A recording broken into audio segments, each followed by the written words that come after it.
Off at Molineux. Remember, all 6 in the Premier League meeting each other this afternoon. Southampton have beaten Everton. Ipswich and Leicester drew 1-1.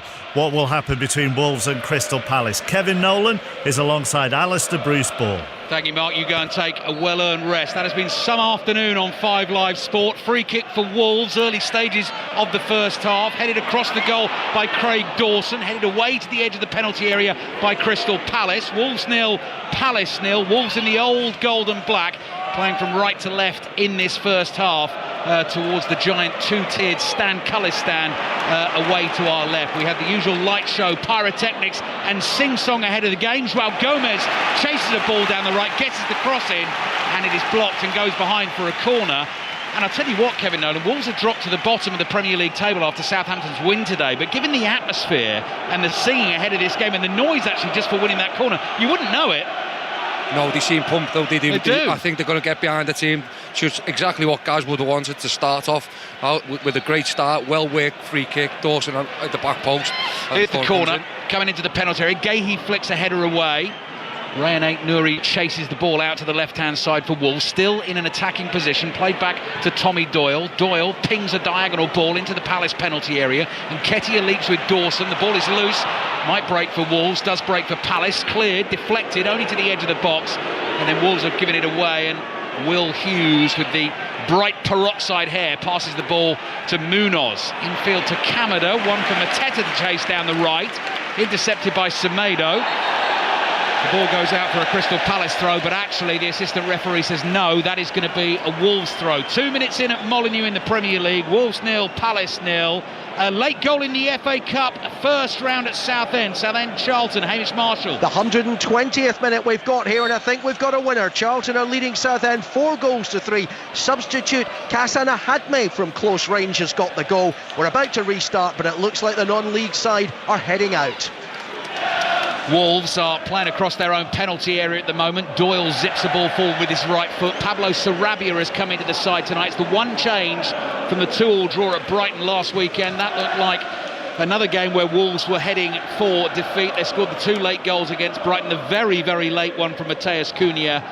Mario Lemina not fit to start tonight. He is on the bench, so Pablo Sarabia has come into the team. 2 changes for Crystal Palace, but they're really big ones from Crystal Palace's point of view. They've had the 2 wins in the week against Tottenham last weekend in the Premier League, and then beat Aston Villa to make it through to the League Cup quarter-finals on Wednesday night. But Adam Wharton and Eberechi Eze both injured in that game, so Daichi Kamada and Ismaila Sarr starting for Palace, who are in the red and blue vertical stripes, and Sarr's chasing a ball down the right, beats Totti to it, bobbles across into the box, and Jose Sarr is able to come out and collect. So it's starting to settle. Sarr bowls it out to Tommy Doyle. More thoughts from Kevin Nolan in just a second. Semedo dribbling out from right back, plays it to Doyle. Doyle puts plenty on that back to his goalkeeper Sarr. Sarr floats the diagonal out to Aït-Nouri. He's closed down quickly by Munoz. Munoz gives him another little nudge. Aït-Nouri plays it back to Totti, clears up to the halfway line. There's the big Norwegian centre forward Strand Larsen, down to Cunha. Cunha battling for this ball in midfield, and it's Crystal Palace who eventually win it. Cunha is down hurt. Referee Anthony Taylor not too interested so far. Really looking forward to this game, Kevin Nolan. Partly really because of what's riding on it. There is a lot riding on this at the wrong end of the table, isn't there? Yeah, and I think you can sort of sense it even in the stadium at the moment. You can see it on the sidelines. But what I will say is that I've been really surprised, because Crystal Palace, with Wolves, with the way they started and wanting to pass the ball around the back, Crystal Palace have got after them. They want to be on the front foot. They want to sort of win the ball higher up. So it looks like it's going to be an entertaining one. Next break in play, I'll get you through the teams in full. Santiago Bueno beats Nketiah to the ball inside the Wolves half. The passing is slick from Wolves early on here, but they've given that one away. Will Hughes intercepts. It might break for Ismaila Sarr, and it does, and Crystal Palace are suddenly on the front foot. Sarr just outside the area, plays it to his left to Nketiah. The angle is tight. There's the cutback, back to Hughes. Hughes strokes it, cleared off the line. Kamada drives the shot, and Jose Sarr makes the save. What's happening in the FA Cup first round between Stevenage and Guiseley? Charlie Slater. We're heading for penalties. After 120 minutes, it's finished Stevenage 1, Guiseley 1. 88 places between the two of them. We need a shootout to see who'll go through to the second round.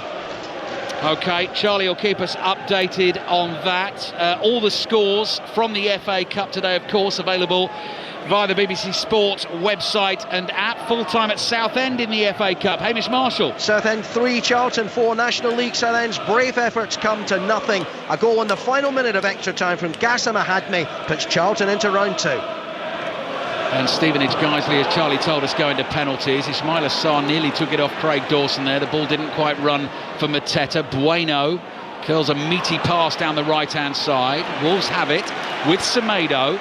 Lays it off to Doyle. Doyle's just inside the Palace half. High lofted diagonal ball. Ait Nouri chests this down, edge of the Palace box. Chalabar's able to get his body in the way, blocks it with his chest, clears with his right foot up to the halfway line. First really good chance though, Kevin, of this game. Yeah, for Crystal Palace. Good block by Craig Dawson. Fantastic opportunity, and he should score. He should score, Al. You know, Will Hughes will be absolutely gutted with himself. Here's Semedo on the right, gets that crossing for Wolves, good delivery and a great header away at the back post by Chalabar. Munoz, clever little touch, knocks it round his man, plays the ball in field, gives it away. Lively start to this game, 6.5 minutes in, 0-0.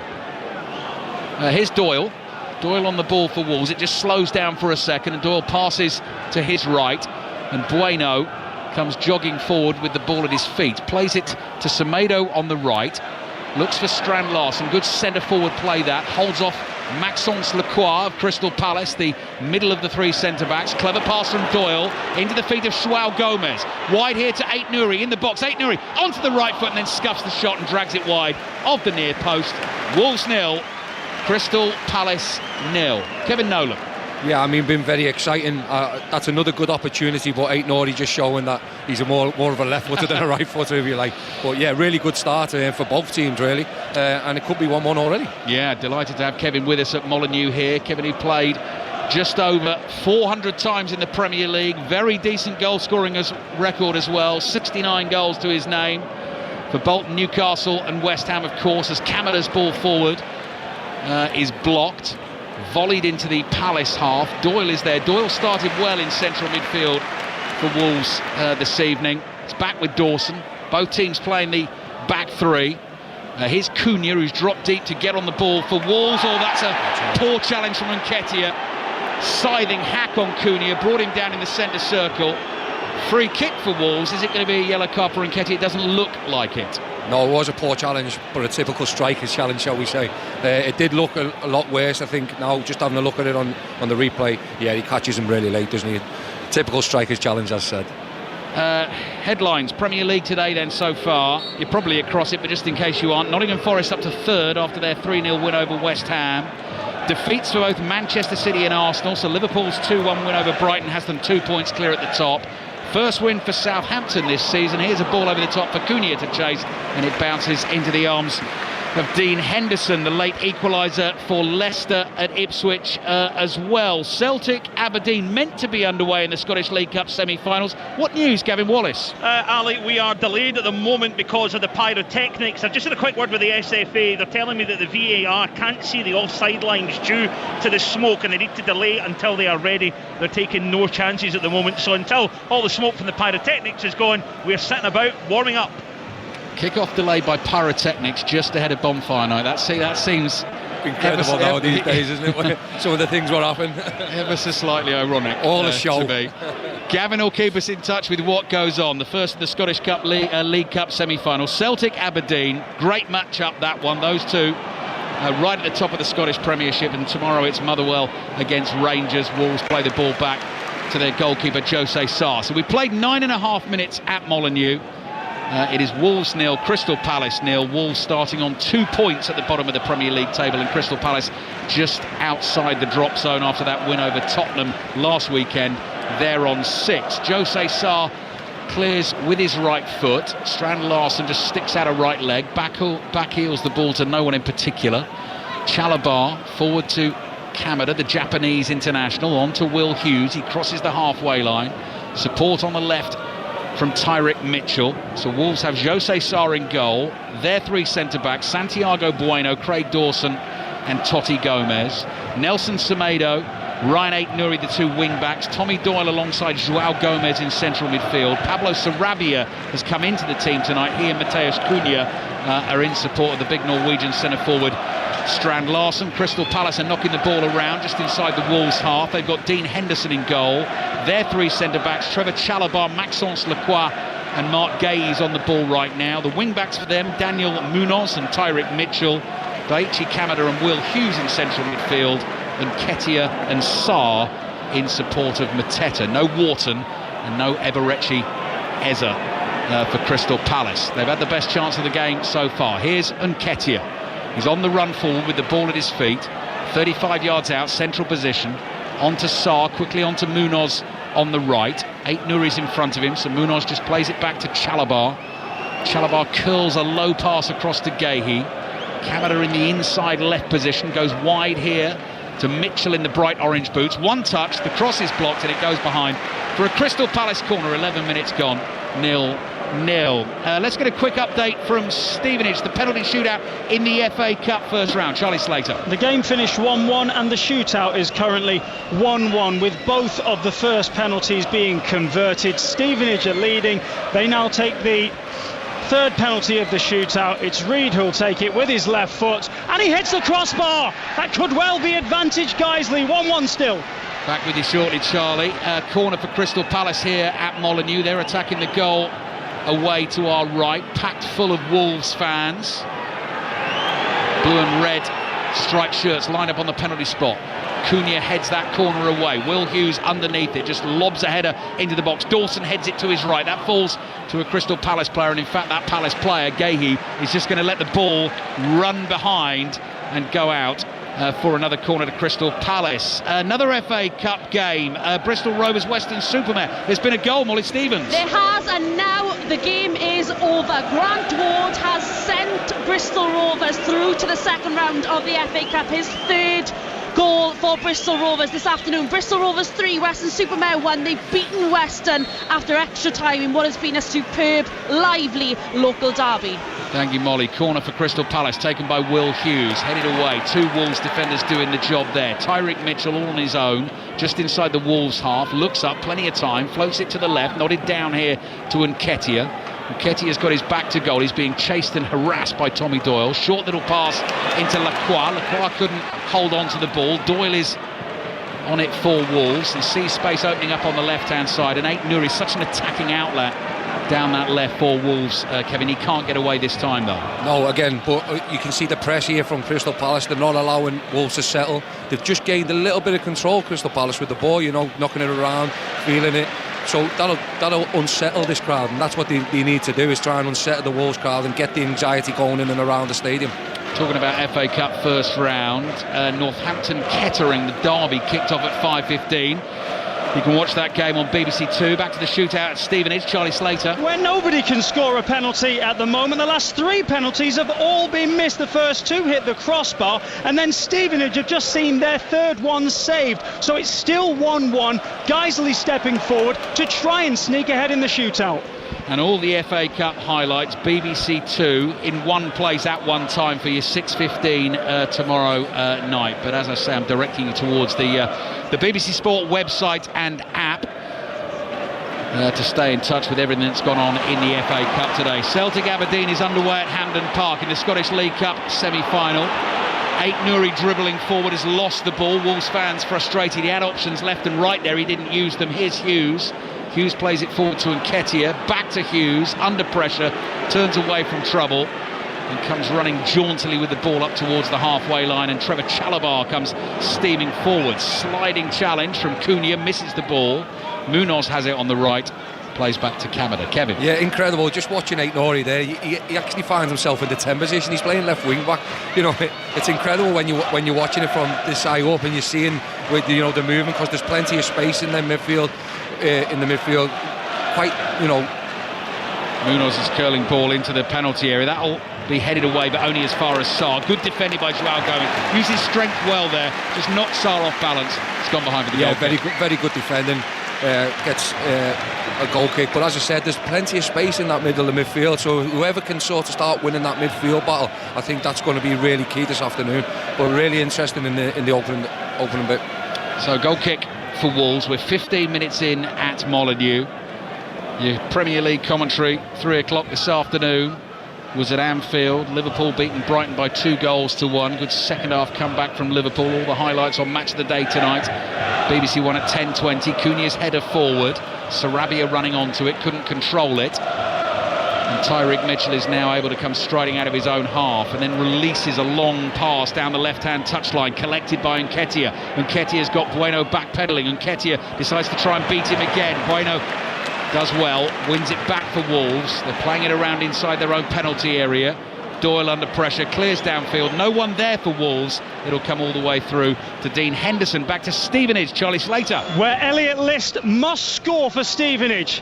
And he does, finds the bottom corner, otherwise Guiseley would have been through. It's 3-3 in the shootout, but Guiseley can now win it. It's their skipper and Becker who steps forwards. Guiseley, 88 places below Stevenage in the pyramid, can knock them out here and go through to the second round of the FA Cup for only a third time in their history.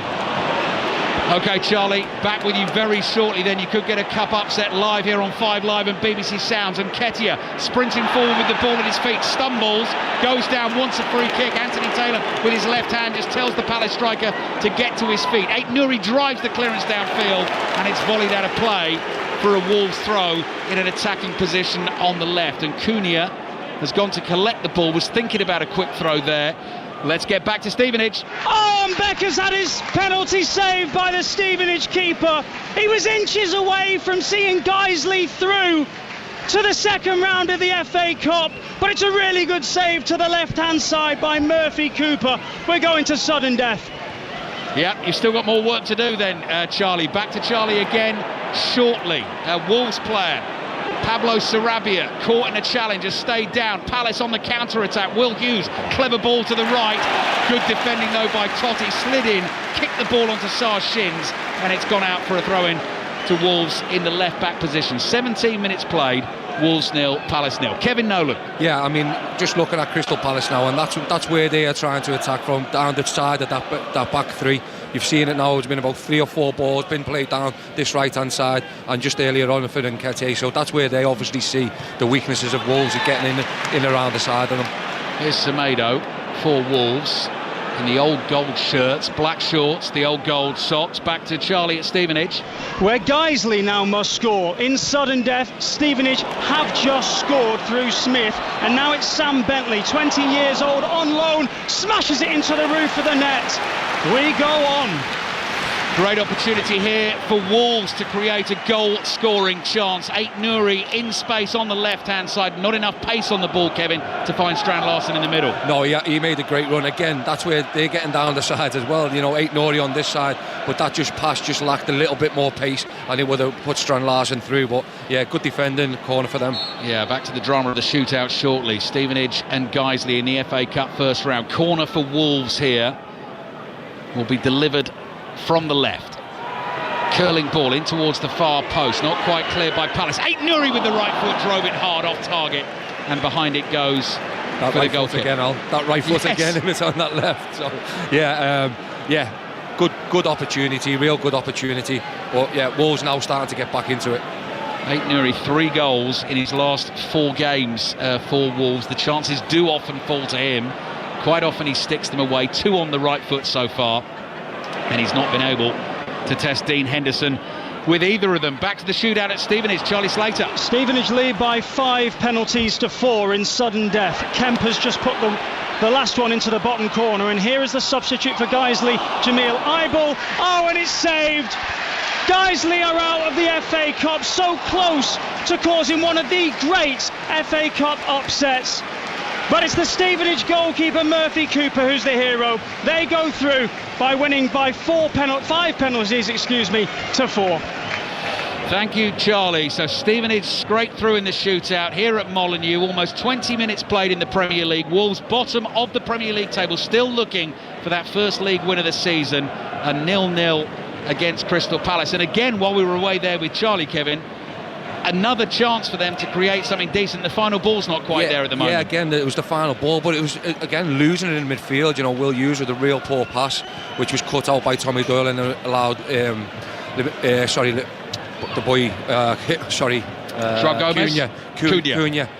to get in, and he overpassed it. You know, so for me, it's really important now getting that centre midfield and someone really taking a stamp on it, and because that's where the game can be won today.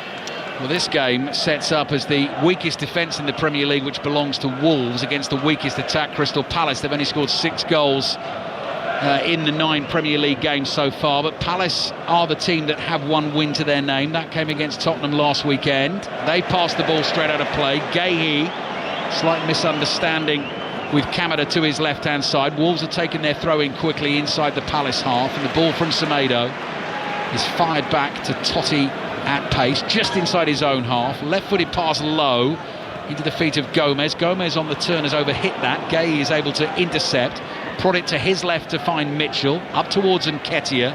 He's got 2 defenders for company. Bueno initially won it off him, then Bueno goes down, felt he was fouled. Nketiah then goes down and he gets the decision, and it's going to be a free kick for Crystal Palace. Yeah, not favourable with the fans here, was it? No, but I think he got it right there, Anthony Taylor, I must admit. More reaction to all the sports stories today at half-time. Mark Chapman back with us. 6:06 follows us tonight. Chris Sutton and Robbie Savage taking the calls. That is going to be a lively 6:06 tonight. The number to dial is 08085 909 693, and 2 more Premier League commentaries coming your way tomorrow. Great games, both of them as well. Tottenham Villa at 2, and then Ruud van Nistelrooy's Manchester United at home to Chelsea, with Ruben Amorim ready to take over after the international break at Old Trafford. Here's Semedo. Semedo's ball across his own penalty area to Totti. Not the best pass from him back to Sarr, but Sarr comes scampering across his goal line, deals with it, plays back to Totti, and Totti is able to bring the ball forward towards the halfway line, lays it off to Cunha. Will Hughes stops him once, gets a foot in again, knocks it out for a throw into Wolves, and Gary O'Neill, satisfied with that, turns, digs the hands deep into the pocket to the big black coat, and goes and has a sit down, a little chat to one of the members of his coaching staff, and then immediately sees something else he wants to make a point about. Ants in his pants off his seat and straight back to the edge of the pitch. Cunha chests it down from the throw. On the half volley, fires the pass here to Bueno. Bueno at full speed here, brings it up to the halfway line, plays the ball forward. It's working nicely for Wolves. Cunha's got space on the left, received it from Sarabia. Little ball for the run of Sarabia, just beyond him, and it bounces once into the arms of Dean Henderson. The Wolves fans appreciated that though, Kevin Nolan. Yeah, a good bit of play. Obviously, just a bit too much on that cross there. So Liverpool top of the Premier League table, 2 points clear of Manchester City, who lost at Bournemouth. Bournemouth, who in their last 3 games have beaten Arsenal, beaten Manchester City and drawn away to Aston Villa. Manchester City on 23 points. Nottingham Forest, after their win over West Ham, in 3rd on 19 points. Arsenal and Villa on 18. The ball is out wide to Munoz. He flicks it infield. Dawson comes charging towards it. Has it for Wolves, outside of the right foot. That pass doesn't come off. Here's Mateta, wide on the right for Palace. Holds off his man. Good supporting run from Munoz. Just tries to slide the pass in behind to Sarr. Touch on that from Totti. And behind it goes for the Crystal Palace corner. Again though, Ali, Dawson's done so well, wins the ball back on in the midfield, and then turns it over right away, and that then gives Crystal Palace the opportunity to attack and hit them on the break, and that's where all the best chances have come, is from a sloppy bit of play from the opposition. So Celtic Aberdeen underway at Hampden Park in the Scottish League Cup semi-final. Scotland Fiji underway as well in the autumn internationals. I'm talking rugby union. Commentary on that one is over on Sports Extra. We'll get an update shortly. England so close to beating the All Blacks today. They didn't do it though. Hughes' ball into the near post, headed away, penalty spot. Miscued volley on the clearance. Ait Nouri helps out though, fires it away with his right foot. Let's get an early update then on Scotland Fiji. Jamie Lyle. Yeah, Ali, it's been a dominant start from Scotland. They've bossed possession and territory, forced the yellow card for Frank Lomani, and just in the last couple of minutes they've scored the opening try through Kyle Rowe, the fullback, slicing through the Fijian defence from close range. Adam Hastings converting, and Scotland leading by 7 points to 0 with just under 12 minutes played. First of 4 autumn fixtures, and Scotland have started it strongly. Yeah, as I said, commentary continues over on Radio 5 Sports Extra. Jamie will keep us updated. England 22, New Zealand 24. Kevin was watching the end of that game, weren't you, Kevin? The build up to this one, and George Ford, oh my goodness. Yeah, I mean, the miss at the end, we were talking off here when we were saying if it was the other way around, you just always fancied the All Blacks would have taken that opportunity. He's done it before, George Ford, for England, but not today. The pass is in behind Cunha, does well to keep that in play, but the offside flag is up against him, so that will be a free kick to Crystal Palace. The Rugby Union Weekly is always a great listen, but particularly at this time of the season, the autumn internationals underway. One of the many podcasts you can listen to via the BBC Sounds app. The other one I will flag up to you, and we always do, the Football Daily. So your next episode of the Football Daily will be late Sunday night or early Monday morning, depending on when you listen to it. Sort of Premier League debrief. Kevin's pal Darren Fletcher will host. David Moyes is Darren's guest for the Premier League debrief, and they've got some weekend of football to talk about already, so that'll be there late Sunday night, first thing Monday morning via the BBC Sounds app. Here's Doyle on the ball for Wolves. We've got about 20 minutes left in the first half here. Flick from Cunha through his legs, cleared by Lacroix for Palace. Mateta running away from Joao Gomez, trying to stick to the Palace man, but he gets it off to Nketiah's left-footed shot, and Jose Sarr makes a comfortable save at his near post. Yeah, he done really well, Mateta. Didn't need to keep hold of the ball, and a nice little layoff, but Nketiah just didn't quite catch it, sort of hit it into the floor, and it was easy for Jose Sarr in the end. Still looking for that first Premier League goal for Crystal Palace is Eddie Nketiah. He's got one in the League Cup, which he scored early in his Palace career against QPR. 23 Premier League games and counting without a goal in the Premier League. The last time he scored was for Arsenal, scored 3 in a game, a hat-trick against Sheffield United. Here's Bueno for Wolves. Feeds the ball to his right to Semedo. Wolves come back into their own half. Palace are pushing Wolves back here, chasing this ball. Totti's pass forward. Cunha couldn't control that. Chalabar to Kamada, forward to Mateta. Mateta on the turn, goes wide to Sarr. Good run being made by Munoz. Totti's read it. Totti stretches out a leg, initially intercepted it. Munoz wins it back, receives it from Sarr, curling cross to the far post, and Jose Sarr had actually read exactly where that was going and made a good catch. Yeah, it was a good bit of play, a good bit of link up with Will Hughes and Mateta, and then down the side again getting Crystal Palace. And then just a poor cross which Jose Sarr read, as you said. Wolves fans frustrated. The counter-attack broke down. Will Hughes to Mateta. Space for Palace on the left. Mitchell takes a touch down by the byline. Bueno leaps, blocks that cross on the byline. Kamada is to the loose ball first for Crystal Palace. Here's Will Hughes again in the red and blue stripes of Palace. Shirt untucked, blue shorts, blue socks. Oliver Glasner out on the side of the pitch, the Palace boss as well, hollering the instructions across the field. Here's Hughes. Back to Gahey. Gahey at walking pace for Crystal Palace. Plays a low pass into midfield. Ismaila Sarr, central position. 10 yards inside the Wolves' half. Palace come back to the halfway line. That one just jumped up on Gahey. Controlled it well. Evaded one challenge, plays it to Sarr. Sarr to his right finds Munoz. His cross is deflected. Jose Sarr again calls for this. It bounces, and the Wolves goalkeeper is able to come out and grab it. Yeah, just a bit of anxiety coming in and around this crowd now, around the stadium and stuff, because Wolves give the ball away, and then Crystal Palace then had the ball for 20-30 passes, so now it's just starting to make them start wondering and think, don't let Crystal Palace start dominating the game and dominating possession. Bottom of the table Wolves, 2 points from the first 9 league games. Admittedly an extremely tough start in terms of the fixture list. Crystal Palace here tonight. This is Palace without Adam Wharton and Eberechi Eza. Southampton at home next weekend. Then comes the international break. Wolves fans excited again. They see opportunities in this attack. Cunha is wide on the left. He's received it from Gomez, looking for the run of Strand Larsen, who slides towards the ball.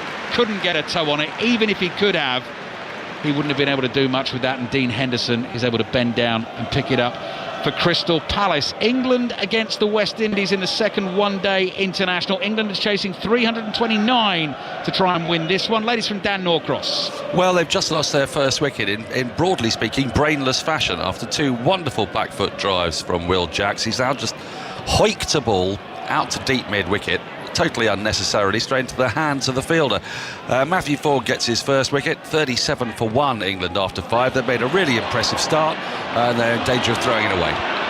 OK, thank you, Dan. Dan will keep us updated with England's progress in the run chase here on 5 Live and BBC Sounds. Via the BBC Sport website, you can follow the live text on the cricket pages as well. Here's Munoz, so you can have a read of that while you're listening to us here at Molineux. Munoz turns, high ball up towards the halfway line. Sarr does well to win the header, nods it down to Jean-Philippe Mateta. His pass just behind Nketiah, stretched well to control it, plays it to Will Hughes. The attack keeps its momentum. Mitchell's early ball in towards Mateta, that was behind him as well. Tommy Doyle is back for Wolves and just smashes it behind for a corner to Palace. We've got 15 minutes left in the first half. Joao Gomez seems to have a slight problem for Wolves here, and it's still Wolves 0, Palace 0. Kevin. Yeah, I mean, good play from right to left for Crystal Palace going out. A nice early ball in, which had Wolves on the back foot, and then they get the corner from it. So yeah, there's been a bit of a presence on this, been a bit of presence on corners tonight. They have. Anthony Taylor's checked on Joao Gomez. He's okay, not moving totally freely, but he's back there able to do his defensive job. And Crystal Palace have a corner coming. 6 goals, just 6 goals in the Premier League so far this season. Corner goes short into the feet of Sarr. Back it comes to Kamada. His cross comes in, headed by Gahey towards goal. Miscue. Oh, and then Mateta thumps it from 6 yards out. It hits a Wolves defender, goes behind for a corner. Wolves appealing for offside, and eventually the flag does go up, so I don't think that would have counted. I actually think it hit Chalobah. Mateta hits it and it hit Chalobah and he actually saved it, but he should score. It should be a goal. Just looking back on the replay now, it's a well-worked corner. I think when looking back, I said there've been a presence. He should score really himself. Chalobah actually hits it. It comes back to Mateta, and then he should score, but Chalobah does the defending at the wrong end. Wow. Massive swing and a miss from Chalobah with the initial chance. Comes back to Mateta. Oliver Glasner throws his arms up in the air and says, what on earth? That's why my team aren't scoring goals. Yeah, 2 massive moments though. Will Hughes earlier on, with the pullback, and then that's a massive moment. I said, they've been a threat. They worked that corner, been a threat at them, and they should score. It should be 1-0 up at least. Let's check in again. Scotland-Fiji in the autumn internationals. Jamie Lyle. Scotland have scored a second try, Ali, and they think they might have got a third. Darcy Graham with both of them. The first, a clever line-out manoeuvre, exchanging passes with Ewan Ashman to dart home. The second, just being checked by the TMO here. Graham taking a penalty kick wide on the right-hand side. He tried to kick and grubber and chase his way through. It looks like it's going to be given as a knock-on. We're just waiting for confirmation from the TMO. Indeed, it is going to be a knock-on given against Darcy Graham, but he has got 1 try. His 25th in Scotland colours. Scotland 14 points to 0 ahead with just under 20 minutes played. Wolves 0, Crystal Palace 0. Commentary on that game on the rugby continues on Radio 5 Sports Extra. Semedo's ball to his right inside the Palace half. Nearly not enough on that, but Wolves have kept it. Now Bueno takes it inside Mateta and tries to switch play to the left, looking for Aït-Nouri. Munoz back pedals, heads the ball away for Palace. Cunha holds off Hughes, just puts his body in between Hughes and the ball. It comes into the feet of Joao Gomez. Hughes is chasing again like a little terrier for Crystal Palace in that midfield. And then Bueno's low pass out to the right finds Semedo. Strand Larson lays it off to Sarabia. Sarabia, good vision, finds Semedo. Little cut back to Joao Gomez. A lot of space for Cunha. Here on the left-hand side, first time hit. Well wide of the target and behind for the goal kick. The finishing this evening, not great.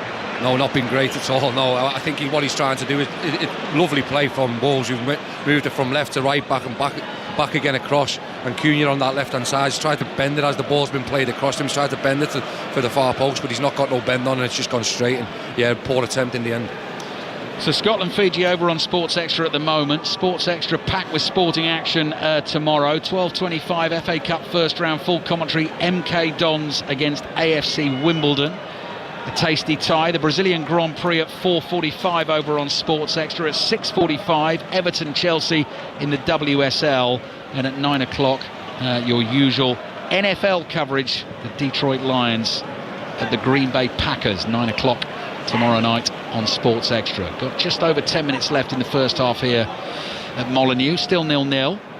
The ball is with Dean Henderson. Henderson ships it out to his left to Gahey. Gahey clears down the left-hand touchline. Mateta chases that all the way. It stays in play. Dawson makes a very awkward challenge for Wolves. Sort of threw his body in the way of Mateta, fell down, picked himself up and won the ball.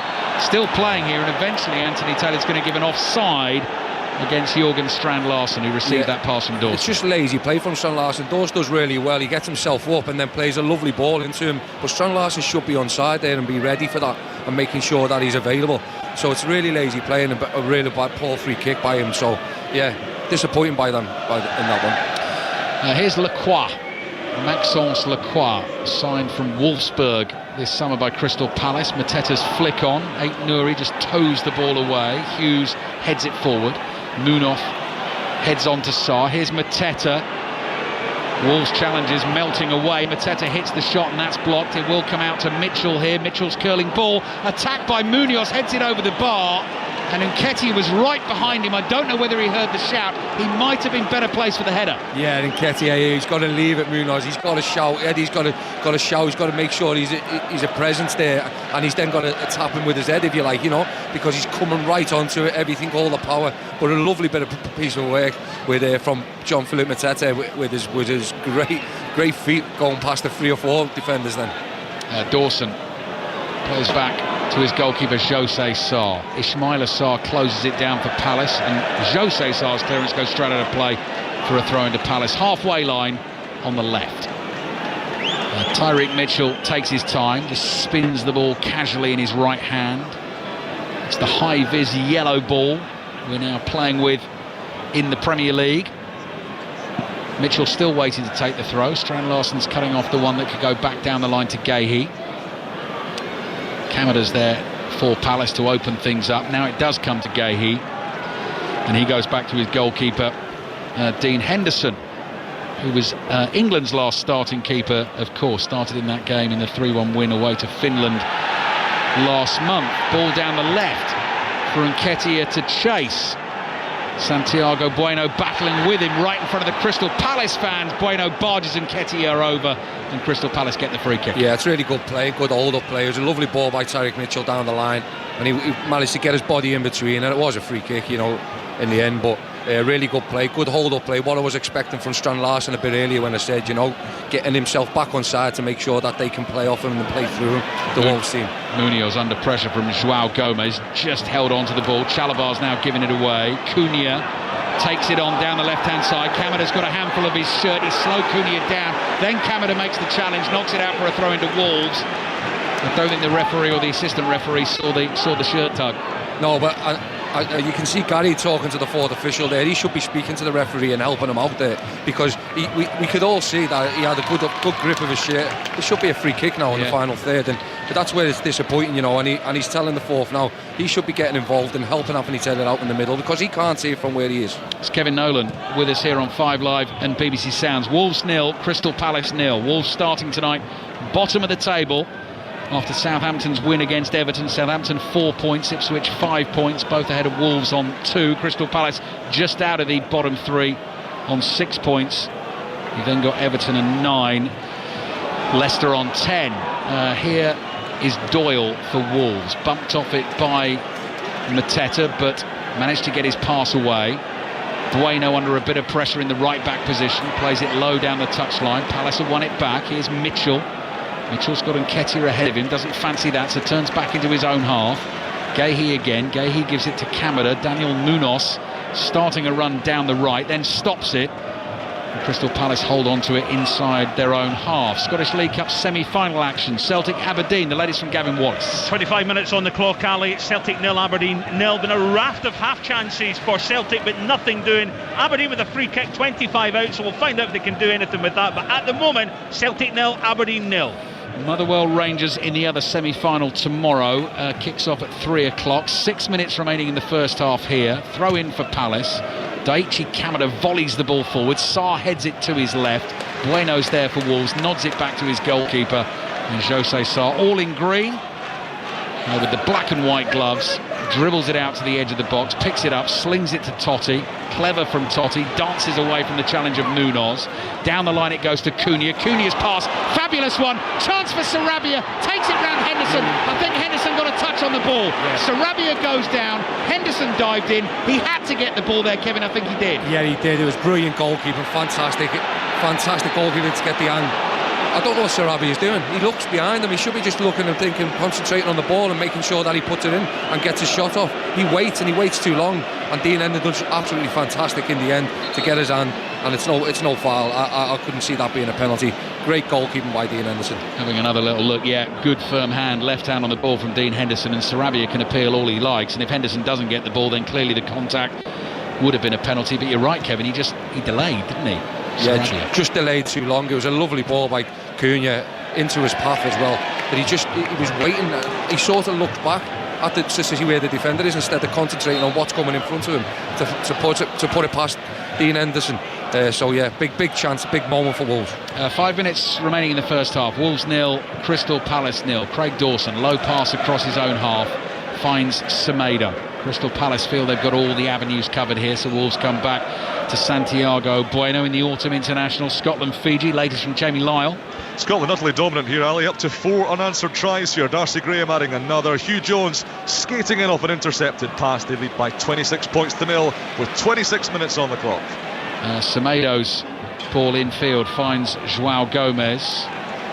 Gainsborough beat Hensford on penalties in the FA Cup. That's another scoreline I can bring you from the FA Cup first round. Mark Chapman will be rounding it all up for you at half-time in this game. Second half commentary to follow. Then we're on into 6:06 with Chris Sutton and Robbie Savage taking your calls as always tonight. Here's Sarabia. Sarabia's right-footed ball spooned up in the air. Semedo and Mitchell wrestling for it. Mitchell wins the battle, clears off balance down the line. It goes out for a throw-in to Wolves on the right. Tense game, tight game. It's got that feeling, Kevin, of a one goal in it, I think. Yeah, you can feel it. You can feel the crowd, kind of the anxiety in the crowd, the frustration when a ball turns over from Wolves. But you see now it's just Wolves starts getting a bit of control. Yeah, here's Ait Nouri. Mazy run across the face of the penalty area. Clever pass as well to the right hand side. Here's the cutback. Ait Nouri looking to get on the end of it. The ball pings around inside the Palace box and falls kindly for Dean Henderson, who sprints forward and picks it up on the bounce. Space again though for Wolves. Yeah, look, it's down this left side where they've been really instrumental, to be quite honest. That's where you think that the goal's going to come from, with Cunha and Ait Nouri. Lovely ball in to the right hand side for Sarabia, but just couldn't find the man with the pullback.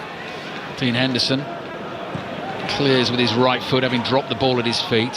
High ball comes dropping down inside the Wolves half, headed away. Will Hughes is tackled. João Gomez brings it away for Wolves up to the halfway line. Back to Semedo, little 1-2 with Tommy Doyle. Then Semedo picks up the pace, darting forward, tries to slide a through ball in, intercepted by Lacroix. Semedo is onto the rebound. Semedo's cross now, floated in. Chalobah leaves that for his goalkeeper Dean Henderson, who must have given him a good shout.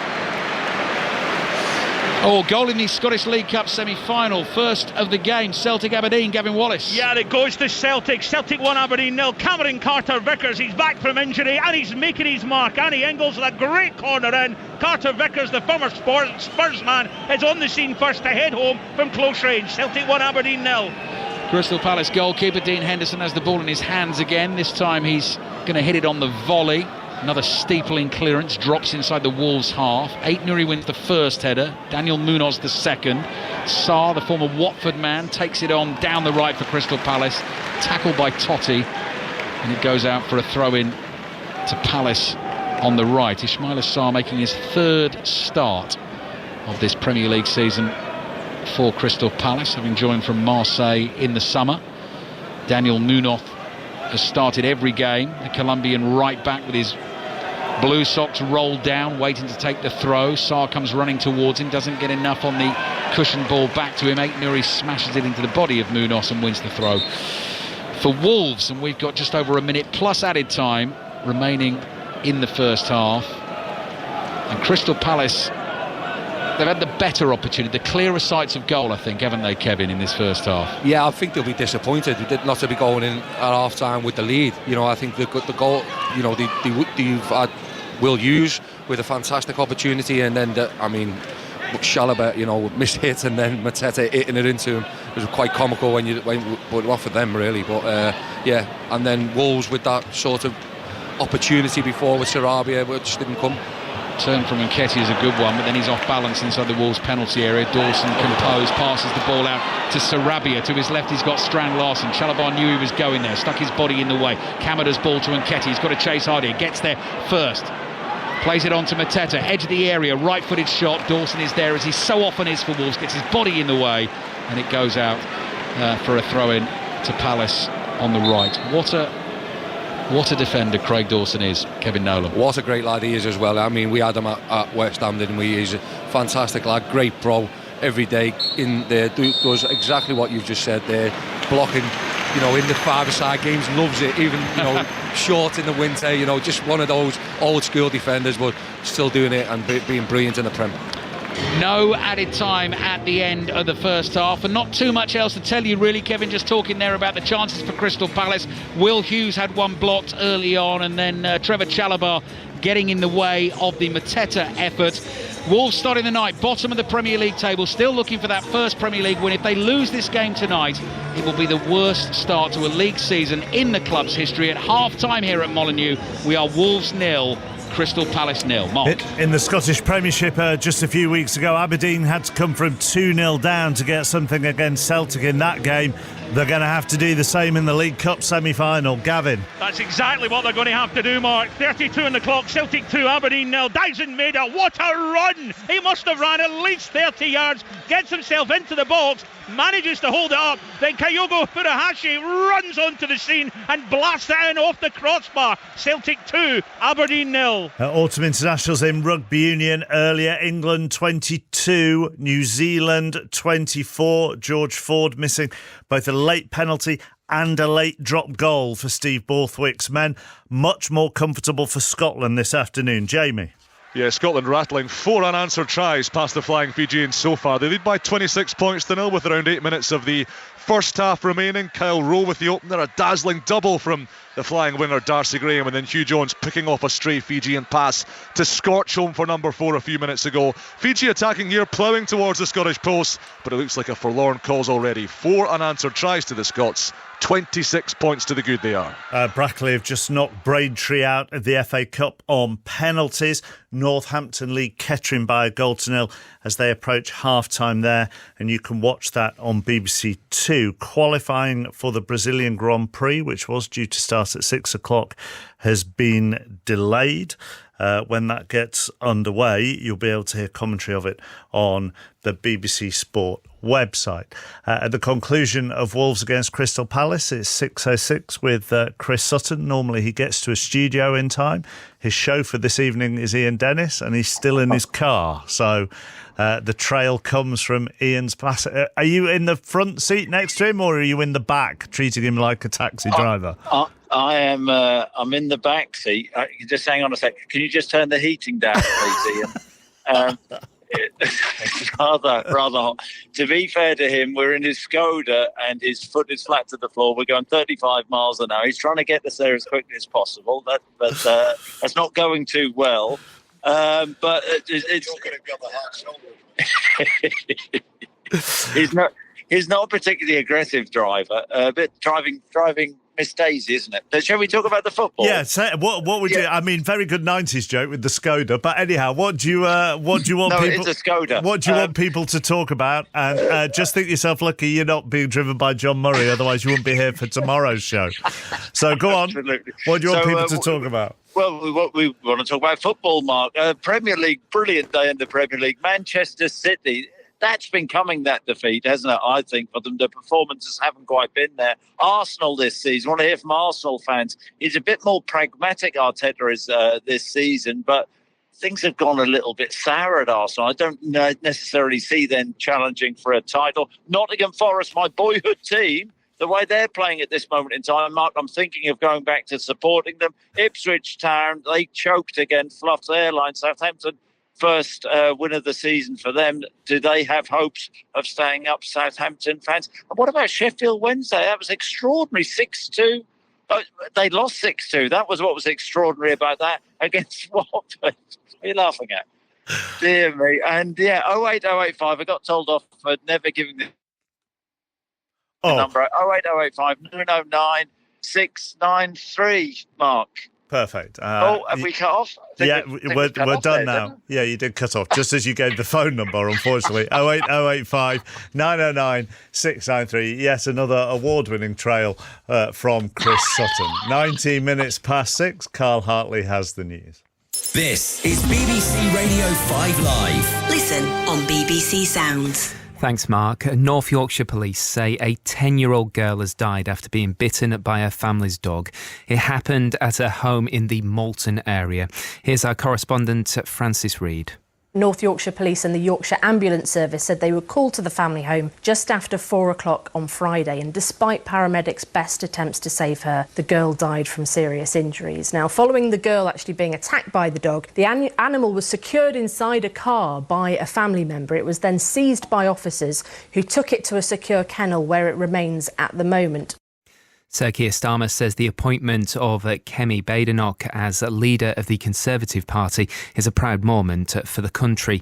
She's become the first black leader of a Westminster party after defeating her rival Robert Jenrick in a vote by party members. In her victory speech, she outlined her vision for the Tories. Our first responsibility is to hold this Labour government to account. Our second is to prepare over the course of the next few years for government. King Charles says he's utterly heartbroken to learn of the destruction and devastation following flash flooding in southern and eastern Spain. At least 211 people are known to have died, with many more missing in Valencia. Lebanese security forces are investigating reports that Israeli Navy commandos have seized a naval official from his cabin. The man's identity hasn't been confirmed, but an Israeli army officer said he was a Hezbollah operative. And 2 women believed to be victims of human trafficking have been rescued from a property in South Belfast. They were found following a search of a flat at the Annandale embankment area of the city last night. 2 men and a woman have been arrested. It's not funny, it's true. Lily Allen and Makita Oliver. Keats, I've got some questions for you. On BBC Sounds. Tell me what you've enjoyed about our podcast so far. I like that you've got more and more comfortable in this space, and I've watched you show all parts of yourself. We've both cried. Miss Me with Lily Allen and Makita Oliver. We're just us, having a chat. Feels like we've been doing it forever. We kind of have. Listen on BBC Sounds. This is 5 Live Sports with Mark Chapman. Listen on BBC Sounds. Back at Molineux shortly, where it's Wolves 0, Crystal Palace 0 at half-time. Let's bring you some reaction to the day's Premier League football. Southampton off the bottom, having got their first Premier League win of the season. Adam Armstrong getting the only goal of the game against Everton with 5 minutes to go. Here is Russell Martin. I'm relieved. I'm very happy. I'm really proud of the players and the staff and everyone at the club, because they've maintained belief and stuck together, and they were so brave today. We played some brilliant football at times against a team that's in really good form, really difficult to play against. But we found some brilliant moments. We didn't quite make the most of it, and Aaron had a couple of brilliant moments as well, mostly from set piece and transition, which we knew would be their big threat. So yeah, I'm really proud of the players and grateful to them because they've stuck at it. Obviously, most of the talk around you is about your style on the ball, but you mentioned Aaron Ramsdale there. It's the first clean sheet of the season, and that is every bit as important today, isn't it? Yeah, I think we've been better defensively the last couple of games, or looked better, looked more solid. Because we've been better with the ball for sure. We've tried to be as aggressive and dominant with it as we possibly can. So we always need to be that and try and defend with the ball as much as we can. But when required, and you have to defend in big moments, set plays, and he's amazing with the character he has, the pressure he takes with the ball, and also the mentality he has to try and keep it out, and the voice he adds to the team is huge. So we have one win. It's not enough, but we're really pleased that monkey's off our back now and we can build on it, and he's going to be huge for us. Let's go back to the League Cup semi-final in Scotland, where it's all going wrong for Aberdeen. Gavin Wallace. Oh, it's not half. It was a great goal by Daizen Maeda. Celtic 3, Aberdeen 0.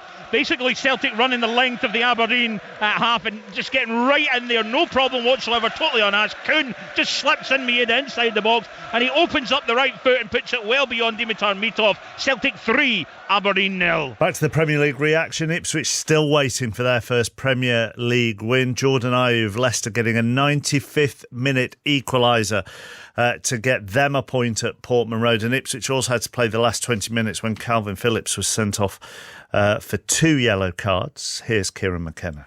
Yeah, I thought when it was 11v11, I thought it was a really good performance. I thought we were a better team.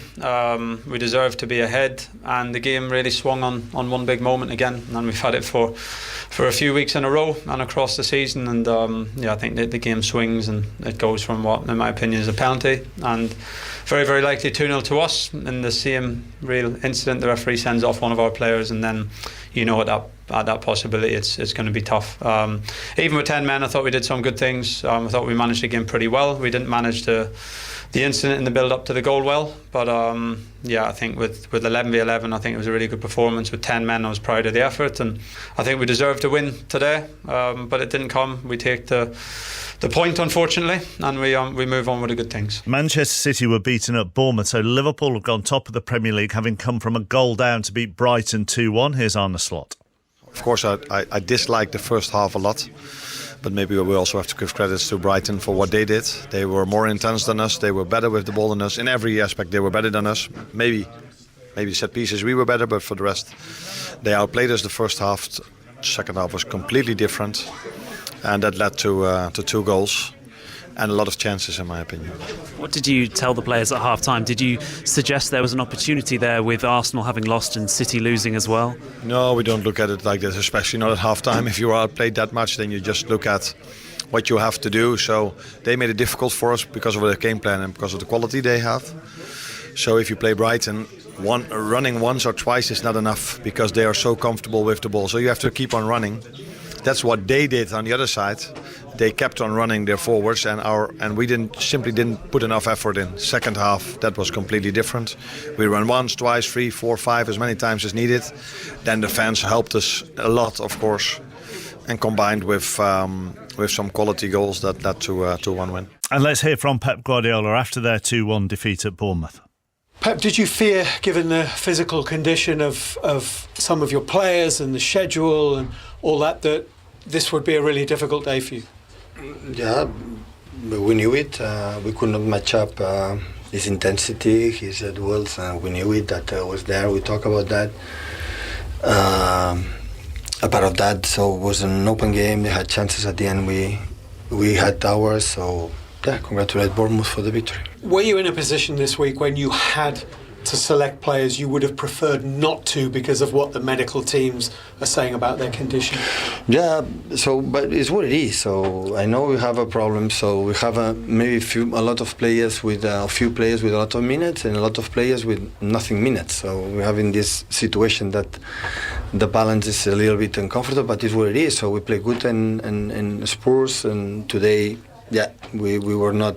I think we could not handle, the intensity that they had, and that's why we lost the game. Let's switch to the rugby union. England beaten 24-22 by New Zealand with a late George Ford penalty hitting the post and a late George Ford drop goal just sailing wide. Here's the England captain, Jamie George.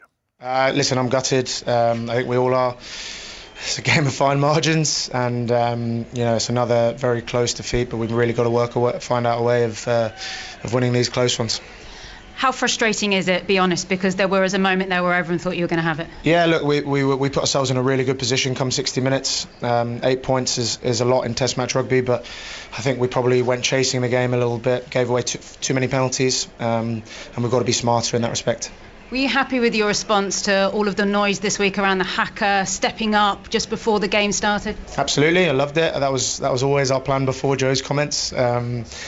But yeah, look, I think, like I said, we did it in a respectful way. I saw a smile on Scott Barrett's face.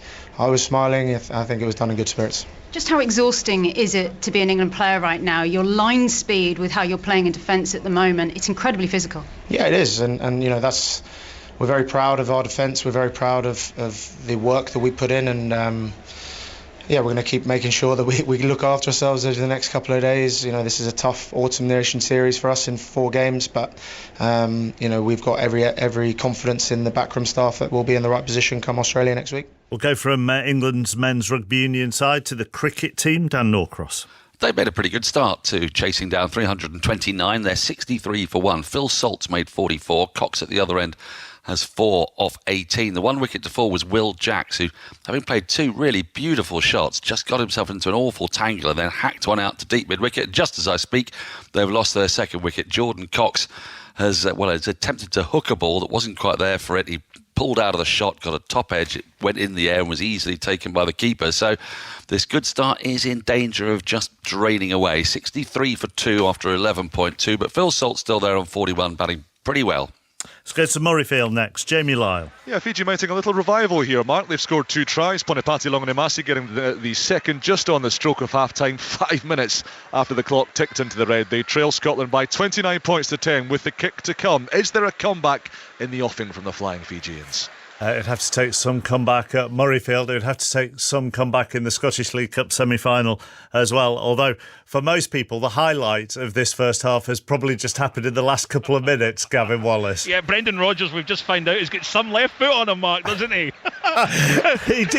He obviously didn't agree with the decision. Hoofed the ball away in anger, but forgot that he had shoes that were more suited to go to a wedding on than being in a technical area. Absolutely, and of course, you know what happened. Ended up in his bahookie and received a yellow card for his efforts as well. But fair play. It was a bit of ferocity with the left foot, to be fair. And he can smile about it because his Celtic side are 3-0 up. They're cruising. It's just went half-time, Mark, to be fair, and they are absolutely cruising in this game. Aberdeen have come back from 2-0 down in the league so far this season, but the goals have been really easy. Celtic have managed to carve open Aberdeen at times, and as I say, half-time Celtic 3, Aberdeen 0. Let's see if the second half at Molineux can produce something to get us off our bahookies. Alistair Bruce Ball, never heard that before. No, Chris Sutton's going to need to get off his bahookie. Well, Ian Dennis is going to have to get on with it, isn't he, to get Chris Sutton to the studio for 6:06 after this. Thank you, Mark. It's been a fantastic listen. 5 Live Sport again this Saturday afternoon. This is the second half then of Wolves Palace just underway.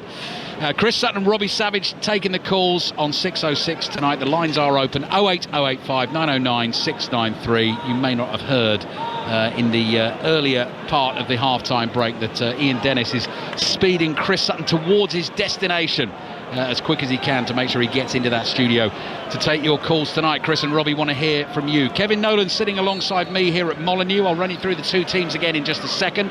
Wolves have an early attacking free kick second half. Sarabia's ball into the penalty area is headed away by Chalabar. Daniel Munoz has been trodden on there, probably by a teammate as they were defending that set piece, but he's okay, hobbles away, and Wolves have a throw in on the right. They've got Jose Sarr in goal, Santiago Bueno, Craig Dawson, Totti Gomez as the back three, Semedo and Ait Nouri the wing backs, Tommy Doyle alongside Joao Gomez in central midfield, Sarabia and Cunha in support of Jorgen Strand Larsen, and Palace have Dean Henderson in goal, Chalabar, Lacroix and Gehi, their 3 centre-backs, Munoz and Mitchell, the 2 wing-backs, Daichi Kamada and Will Hughes in central midfield, Eddie Nketiah and Ismail Assar in support of Mateta. Strand Larsen goes down inside the Crystal Palace penalty area. Lacroix was right behind him.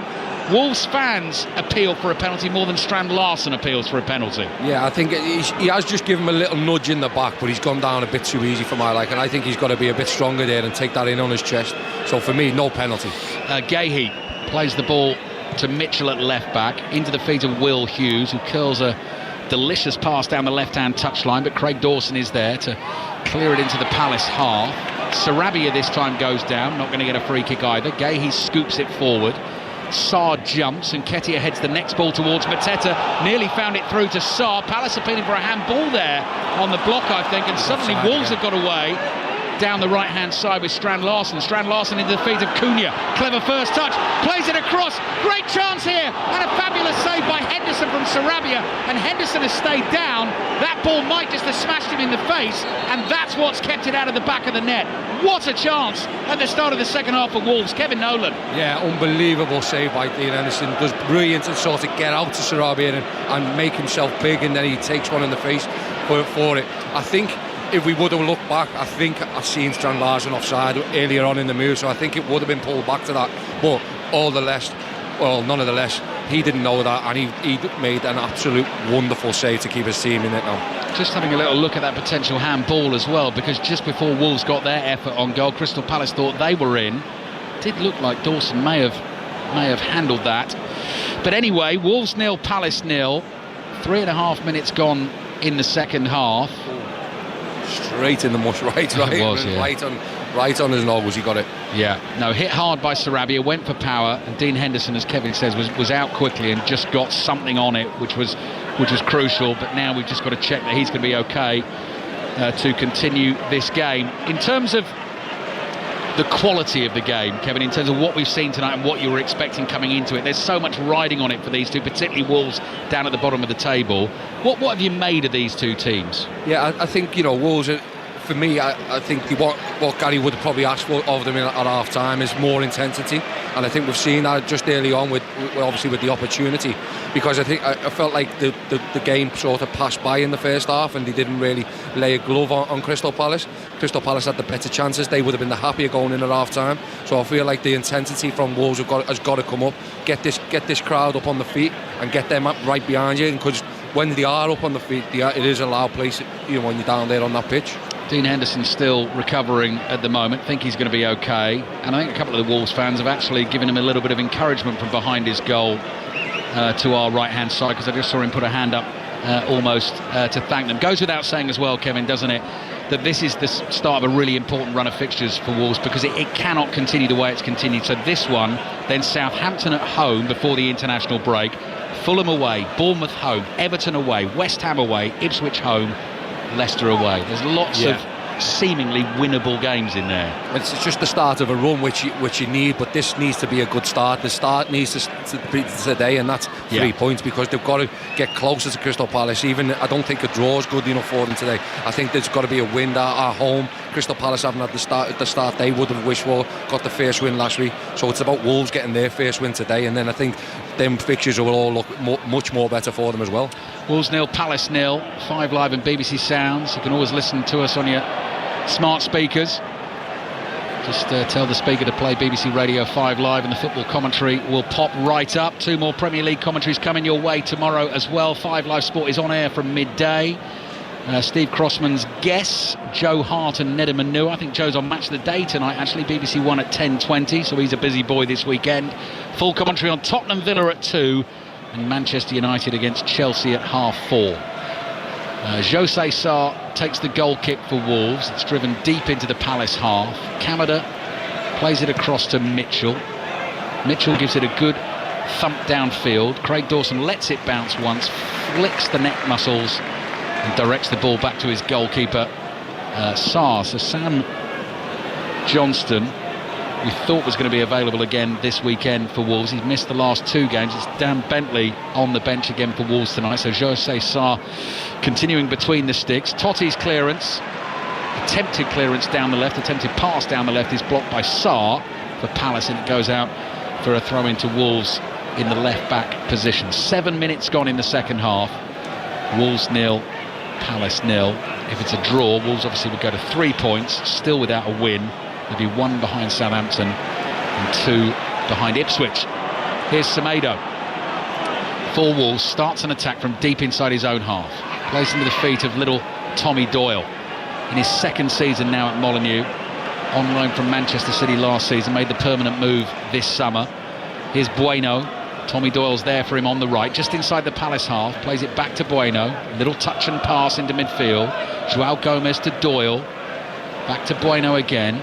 Bueno thinks about launching a long one, decides against that, plays back to Dawson in his white boots. Dawson comes thundering forward, then it's a delicate floated pass. Lovely little sort of lob wedge over the top of the Palace defence. Semedo gets onto it, cross is deflected, half deflected by Mitchell, cleared and out for a throw-in to Wolves.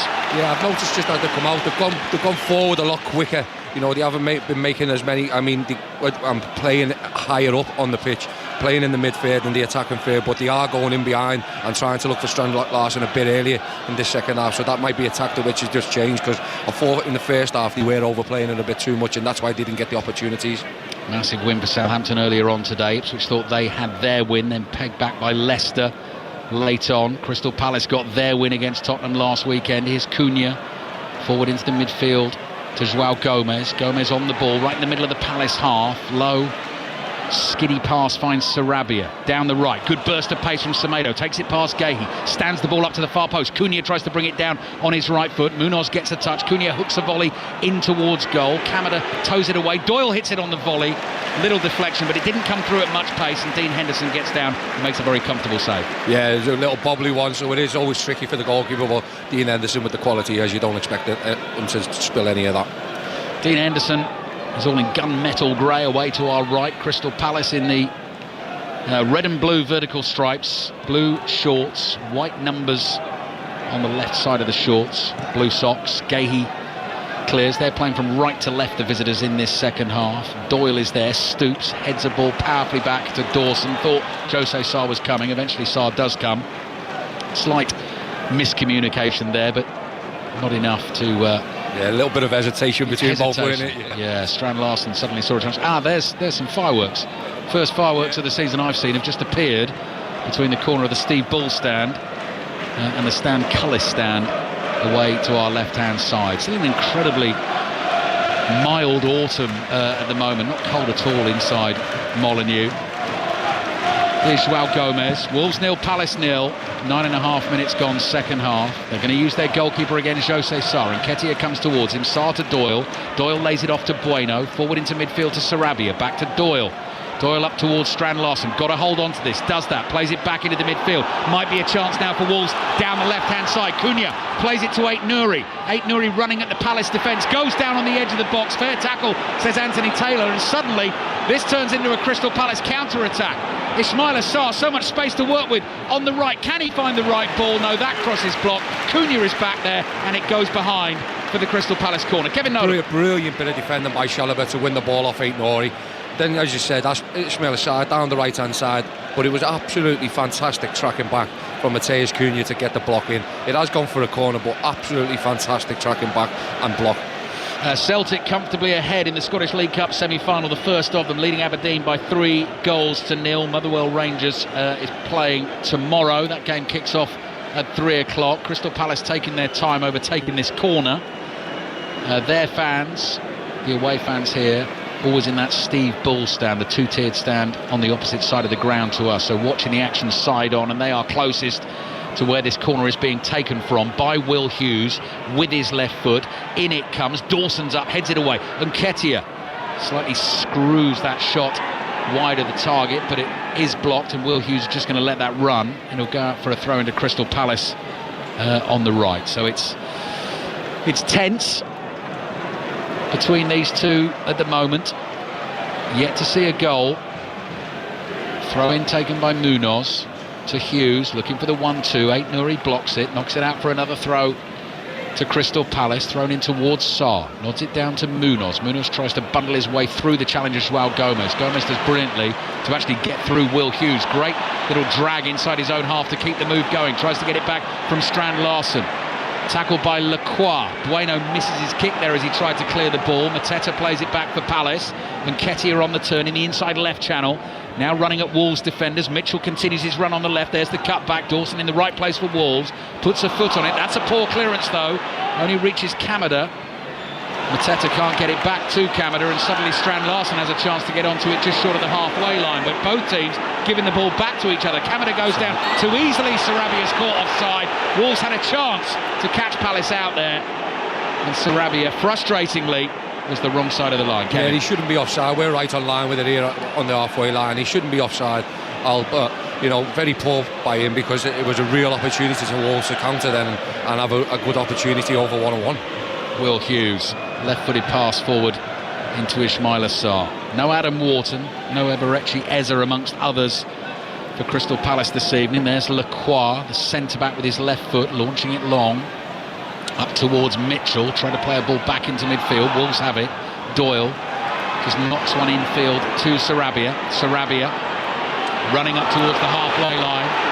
Knocked off the ball by Mateta. Wolves fans frustrated. Here's Hughes up towards Sarr, looking for Mateta on his right-hand side. Sarr's gone down. He was caught as he played the layoff. Crystal Palace get the free kick. I would say, well, it's almost 40 yards out in a central position. It's still 0-0.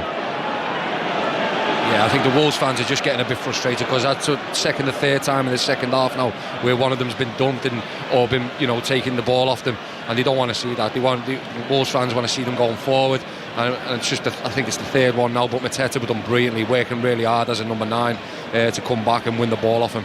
Good position for Crystal Palace, and they've been a threat at set plays. Gonçalo Guedes, the Portuguese striker, waiting to come on for Wolves. It's going to be an early change made by Gary O'Neill. Sarr is still down, flat on his back, 6 or 7 yards outside the Wolves penalty area. Eventually heaved to his feet by Mateus Cunha, who gives him a friendly little slap around the back of the head as well. Wolves are going to set up a 2-man wall. Would be a very ambitious effort to shoot from here. Don't think that's what's going to happen. Palace has sort of split the big men left and right, and Daichi Kamada's lining up as if it's going to go right, but instead he plays a short ball to his left to Will Hughes, who then puts the cross into the far post. Jose Sarr comes, doesn't get much on that. Chalobah drives it into the back of the net. His first goal for Crystal Palace, and they're in front of Molineux. The set piece has worked for Palace, but Jose Sarr didn't get enough on it to clear the ball, and Chalobah reacts brilliantly to score his first goal for the club. It's Wolves 0, Crystal Palace 1. Yeah, great finish, Ali. I mean, I think it's a mix-up. Goalkeeper Jose Sarr should be coming out and screaming and taking the ball. His defender doesn't hear him. He ends up flicking the ball back, but you can't take away anything from Trevor Chalobah's finish. It was an absolute fantastic strike, driven ball from the angle he was at, but Jose Sarr was in no man's land because he's come for the ball and missed out. Strand Larsen jumps in front of his goalkeeper, who didn't look like he was going to punch anyway. He looked like he was going to flap at that, but Chalobah chests it down, then immediately strikes with his right foot on the half volley from a tight angle. Funnily enough, Kevin, doing the notes for the game yesterday, I just scribbled down Chalobah scored a few for Chelsea in his time. He can pop up with the odd goal or two. That's a massive one for Crystal Palace tonight. Yeah, I mean, because he can play in the middle of the midfield, so he's got a good technique, and so when he has them opportunities, as you see, it's a wonderful strike, and half volley right across the goal, seeing that Jose Sarr was out. So fantastic finish by him. But yeah, I said they've been a threat at set plays, and they set it up, and they've done really well. Crystal Palace with a win would move to 9 points. They'll actually move above Everton. They've been level on points with Everton, but they go into 16th place because their goal difference at the moment is at -4 and Everton's is at -7. This is real trouble for Wolverhampton Wanderers and Gary O'Neill. Marooned at the bottom of the Premier League table, 2 draws and 7 defeats in the first 9 league games, and now 1-0 down at home in the second half to Crystal Palace. Lines are open for 606 already. 08085 909 693. Here comes Nketiah for Palace. Deflected cross. Sarr just over the bar. Hit that so cleanly on the half volley with the side foot. Just couldn't keep it down. Yeah, now the blues start ringing. It's fantastic, but it's that ball down the side again, Ali, which is causing them problems behind Semedo. Mitchell does really well, and Nketiah had a little bit of link up, and then the ball, and Sarr should finish it. He should finish it. It's as good a chance as well used in the first half. Right, emergency measures for Gary O'Neill. You'd understand that as well. The double change has turned into a triple change. Guedes is coming on for Sarabia. Mario Lemina is going to come on for Tommy Doyle in central midfield, and Jean-Ric Bellegarde is going to come on for Wolves as well, the Frenchman. So Doyle sprints off the field, and the last change sees Totti Gomez come off for Bellegarde. So it could mean a change in formation as well for Wolves. But they've got real problems here. Bottom of the Premier League table, and potentially heading towards the worst start to a league season in the club's history. And as difficult as the fixtures have been, it doesn't look good. Doesn't look good for Wolves, doesn't look good for Gary O'Neill. But they've still got time to turn it around. Jose Sarr clears 4 Wolves with his right foot. Munoz heads it forward. Kevin Nolan. Yeah, the frustration from the Wolves fans now is starting to show. The shouting, don't know what you're doing with the substitutions. So hopefully Gary's got one up his sleeve and they can get themselves back into this. But they've got to stay with them. They've got to stay with the team. It's really important. They need them now more than ever. Crystal Palace are inside the Wolves half, but it's Wolves who have the ball with Sarr. Sarr ships it on to Semedo. Semedo in the right back position, curls a high pass down that right hand touchline. Gahey steps in and flicks it away with his left foot, and that goes out for a throw in to Wolves. So Wolves 0, Crystal Palace 1. Semedo waiting to take the throw, just short of the halfway line. Looking for runners. Guedes is one of them who comes towards him. Strand Larsen flicks the ball on. Lacroix has it covered for Palace. What a week it could be for Crystal Palace. If they end up winning this game, they beat Tottenham last weekend, beat Aston Villa to make it through to the League Cup quarter-finals on Wednesday night, win this game as well. Some week for Oliver Glasner. Semedo, little trick on the right-hand side, inside his own half. Mitchell's back at him, blocks the ball forward, and it goes out for a Wolves throw. Again, getting caught. He's got to release the ball earlier. It's happened now 3 or 4 times. You hear the Wolves fans getting frustrated. But Semedo sees that, and he should make the pass a lot earlier, and they'd be going on the offence now. Oh, chance again here for Ismail Assar. Can't curl it on target. Craig Dawson did enough to put him off his strike, and listen to the reaction from the Wolves fans. They've gifted Palace that chance. Palace couldn't take it. Palace lead by a goal to 0, but the Wolves fans very, very unhappy at the moment around us. Here's Semedo inside his own half, again looking for that ball down the right-hand side. Gahey is able to intercept. Bueno plays it forward. Will Hughes onto it for Palace. Nothing is sticking for Wolves at the moment. And Gary O'Neill just clapping his hands together and looking for more effort from his team, trying to close Crystal Palace down. Kamada's ball, looking for Mitchell down the left-hand side. The visitors definitely sense an opportunity here. Mitchell, another touch, cross comes into the box. Bueno on the half volley knocks it away for a Palace throw. That ball down the side of this left-hand side, Wolves right and Crystal Palace's left has been the outlet for them every time. Tyrone Mitchell gets himself throwing now in the final third, and they're causing problems now, Crystal Palace. Northampton leading Kettering by a goal to 0, FA Cup first round. Second half of that one, that might even be a penalty. No, Anthony Taylor's not interested. That was Nketiah on the turn, getting away from Semedo. Both players went down. Nketiah implored but didn't get the decision. Another goal at Hampden Park, Gavin Wallace. Oh, it just goes from bad to worse for Aberdeen. It's Celtic 4, Aberdeen 0 in 48 minutes. It's a really easy ball through. Nicholas Kuhn gets to it. He does all the hard work down this right-hand side, slips it in. Maid is there to tap home. Celtic 4, Aberdeen 0. So Northampton leading Kettering by a goal to 0, FA Cup first round. You can watch that game over on BBC 2. Mateta's ball infield on the volley to Kamada, looking for the run of Munoz. They weren't quite on the same wavelength there, so that just turns into a pass to Ait Nouri for Wolves, who plays the ball down the left. Bellegarde on the turn, he's tackled, falls heavily, and it goes out for a throw-in to Wolves. Time is running out for them tonight, again, still without a win, trailing Crystal Palace by a goal to 0. 25 minutes remaining in this second half. Manchester United Arsenal in the WSL, by the way. That's available to watch on BBC 2 tomorrow. Kicks off at 12:15. Throw in for Wolves. They can't get out of their own half. They can't get anything going at the moment. Cunha plays it back to Ait Nouri. They're inside their own half. Those are the two names really that you think about possibly could affect the game for Wolves in a positive fashion. Now they're attacking down the right-hand side. Guedes slips. Gahey keeps his feet. Wolves look there for the taking at the moment. Palace on the counter with Nketiah, and Gay's making a great run ahead of him. Nketiah can't find him.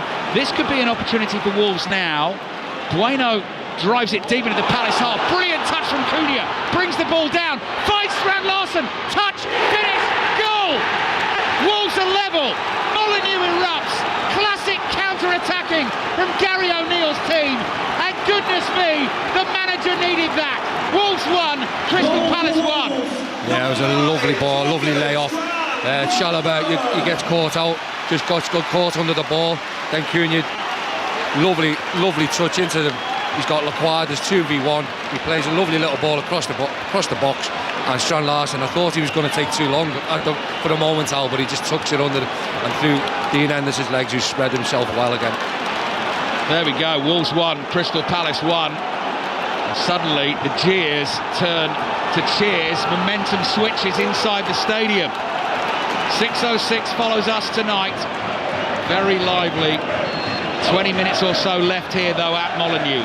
Lines are open. 08085 909 693. Which way is this one going to swing now? And just before they scored there, Kevin, Wolves did look like they were on the ropes. Palace were attacking down the left. Gay had made the run on the outside, and then suddenly, bang, like that, it's changed. Yeah, you said it. You were talking about it. And Nketiah, it was a poor ball by Nketiah, which turns it over. Mark Gay's gone on the overlap, and then all of a sudden they're open at the back, and then as you see, Strand Larsen is free at the back where Mark Gay emptied. Great touch from Ait Nouri, and suddenly goes speeding away down the left-hand side. Guedes calling for the ball in the middle. Ait Nouri beats a man. That was Chalobah, he took it round. Still has it wide on the left. Needs support. Runs into a tackle. He's lost the ball. Crystal Palace bring it away. That's Maxence Lacroix, the centre-back. He's rugby tackled over on the far side of the field. Now Anthony Taylor says, play on. Wow, that was some challenge that on Lacroix. Certainly looked like one from over here. I thought it was a stone ball free kick. When he's selling to wave on, Lacroix's not happy with it though, but all the Wolves fans are. Yeah. What an atmosphere now inside this great old ground. Wolves looking for that first Premier League win of the season. Southampton got theirs today. Wolves bottom of the table, even with a draw tonight. They will be on 3 points, a point behind Southampton and 2 points behind Ipswich. Guedes getting away from Kamada. Brings the ball into the middle of the park, just inside the Palace half. Here's Ait Nouri. Ait Nouri thinks about a pass out to the left-hand side. Bellegarde's out there for him now. Played back to Lamina, another one of the substitutes. Here's Lamina again. Wants movement ahead of him. Cunha had made the run through the middle. Pass doesn't get to him. Semedo's here on the right-hand side. Wolves have possession of the football, but they're deep back inside their own half with Dawson. Jose Sarr makes himself available to the right. He's just outside his penalty area here. High spinning ball downfield, headed away by Mitchell. Kamada jumps. He jumped early there and then was sort of nudged in mid-air and wins a really cheap free kick, I think. Yeah, I think it was a free kick because he wasn't looking at the ball, Gomez, and he just sort of ran into Kamada and pushed him. But Kamada, played it well, to be quite honest. And Crystal Palace need to settle it down because they were in total control until the goal. Match of the day tonight's been some day in the Premier League. BBC One at 10:20. Available on the BBC iPlayer as well, of course. Here's Lacroix, plays back to Henderson. Strand Larsen charging towards the Palace goalkeeper. Henderson clears in time. Brilliant flick on by Mateta, chased by Munoz. Bellegarde's back there for Wolves. Stumbling off balance, felt he was pushed, clears it out for a throw-in to Crystal Palace. And a draw doesn't, it suits Palace a little bit more than it suits Wolves, but you sense both teams here, Kevin, are going to go for the win, which is great for us. Here's Sarr. Sarr's cross in. Mateta flicks the header towards the far post. Mitchell's volley comes back to him. Driven shot wide by Kamada. Might have been blocked. No, it was sliced wide and it goes behind for the goal kick. It's another massive opportunity for Crystal Palace. Are they going to get, hurt by the fact that they haven't took these opportunities? You think about Ismail Sarr's 2 opportunities just after the goal, and then that one now. Kamada should do better, should hit the target coming out. So yeah, really important that Wolves take advantage of these poor missed opportunities from Crystal Palace. Into the last 20 minutes of the game, Celtic heading towards the Scottish League Cup final, comfortably leading Aberdeen by 4-0. Winners of that one tonight meets the winners of Motherwell Rangers, played at 3 o'clock tomorrow. We'll have updates on that game during 5 Live's Premier League Sunday. Full commentary on Tottenham Villa at 2. Manchester United Chelsea at 4:30. Wolves are on the move. You can hear the noise levels rising inside the stadium. Cunha slides the pass through. Guedes, little cutback, shot goes in from João Gomes. Wolves have turned it around. João Gomes dances in celebration, surrounded by his teammates, wrapped up in a huge embrace. And Gary O'Neill and Wolves could be finally heading for that first precious Premier League win of the season. Wolves 2, Palace 1. I've just said it all, haven't I? I said the opportunity is what Crystal Palace have missed. Will it come back to haunt them? And it has. But it's a fantastic look-through ball. Lovely layoff from Guedes, who's just come on the pitch. And then a lovely side-footed finish into the bottom corner by Gomez. Lovely move by Wolves. Well. 68th minute from Strand Larsen, 73rd minute from João Gomes has turned the game on its head. It's completely changed the atmosphere inside this stadium. Wolves fans now believe. Gary O'Neill keeping his calm down on the sidelines. Game yet to kick off here. Wolves leading Palace by 2-1. Try at Murrayfield. Jamie Lyle Fiji are stirring from their slumber. A third try from captain Tevita Ikaneberi, and this game is not done yet. Scotland 29, Fiji 15. Commentary continues on Radio 5 Sports Extra. England 22, New Zealand 24 earlier on today in the autumn internationals. And England's cricketers chasing a mammoth total of 329 in the second one-day international in Antigua against the West Indies. Lacroix's ball is up towards Ismail Assar. Aitnuri thought about a challenge. Sarr evades the attempted challenge. No free kick given. Goes for a throw into Wolves on the left. And now they've got to go about keeping their heads, keeping the lead, and picking up that first win of the season, which would leave Ipswich Town as the only team in the Premier League yet to win a game after 10 games in this season so far. Strand Larsen's tackle just inside the Palace half. A whole bundle of bodies come together, and eventually Semedo knocks the ball out for a throw into Palace. Gahey picks up the replacement ball off the cone, slings it into Mateta. Mateta holds off his man. Back to Lacroix, quickly out to Mitchell on the left-hand side. Strand Larsen stretches, can't make the tackle, and Nketiah. Flag stays down, in space on the left. Cross comes in, effort at the near post from Sarr. Ball is loose. Jose Sarr gets his body in the way to make a block, and it goes behind for a goal kick in the end. Kevin Nolan. Yeah, I think, again, just getting down this left-hand side, Mitchell playing in Nketiah, good ball across, great block by Dawson, and then Jose Sarr following it up. Ismail Sarr has missed some big opportunities for Crystal Palace this evening. Wolves 2, Crystal Palace 1. Get your calls in now. 606, Chris Sutton and Robbie Savage on the show as always tonight. 08085 909 693 after a dramatic day of Premier League football, which could be ending with Wolves' first win of the season. Cunha's overrun it, but Palace have given it to Aitnuri. Aitnuri looking for Cunha again. The cross took a slight deflection. Palace haven't got it clear just yet. Chalabar takes it round Aitnuri in the right back position. His long stride takes him away from Wolves' left back, and suddenly Palace see a bit of space, and Daichi Kamada is attacking it. He crosses the halfway line. Left-footed pass, good one, into the edge of the box. Sarr chests it down, shoots, and Jose Sarr makes the save. And Ismail Sarr thumps the ground 2, 3, 4 times in frustration. Another goal at Hampden Park, Gavin Wallace. Oh, it goes from bad to worse for Aberdeen. It's Celtic 5, Aberdeen 0. Nicholas Kuhn was on track to the far right-hand side of the box. He opened up his left foot and it nestled in off the bar. What a great effort and a great shot. Celtic 5, Aberdeen 0. Well, some scoreline at Hampden Park. Wolves 2, Crystal Palace 1 here. Here's Kamada. Plays the ball to Nketiah. Nketiah wide to Mitchell on the left. Mitchell into Nketiah. Looks sharp, receives the ball well, keeps it away from Lamina. Back it comes to Lacroix for Crystal Palace. They've got to try and find themselves an equaliser. They were ahead in this game. Trevor Chalabar gave them the lead. Wolves have turned it around. Kamada plays back to Gahey. Gahey inside the Wolves half. Forward pass to Kamada. Gahey gets it back again, goes for the chip ball over the top towards Nketiah. It's over the head of Bueno. Nketiah stretches, keeps it in play, knocks it back to Mitchell. Mitchell's got Bueno blocking his path. Plays it back here to Kamada, and now Gahey again. Gahey, curling cross. Lamina's flick on the head of the ball spins up high in the Wolves box and goes behind for a corner to Crystal Palace. Next chance we get, next proper break in play.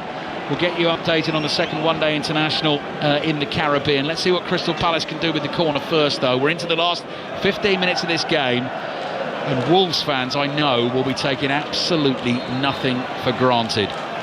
Corner.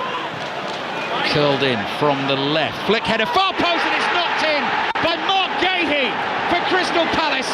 It's Wolves 2, Palace 2, and as I said, Wolves fans almost sensed it was coming.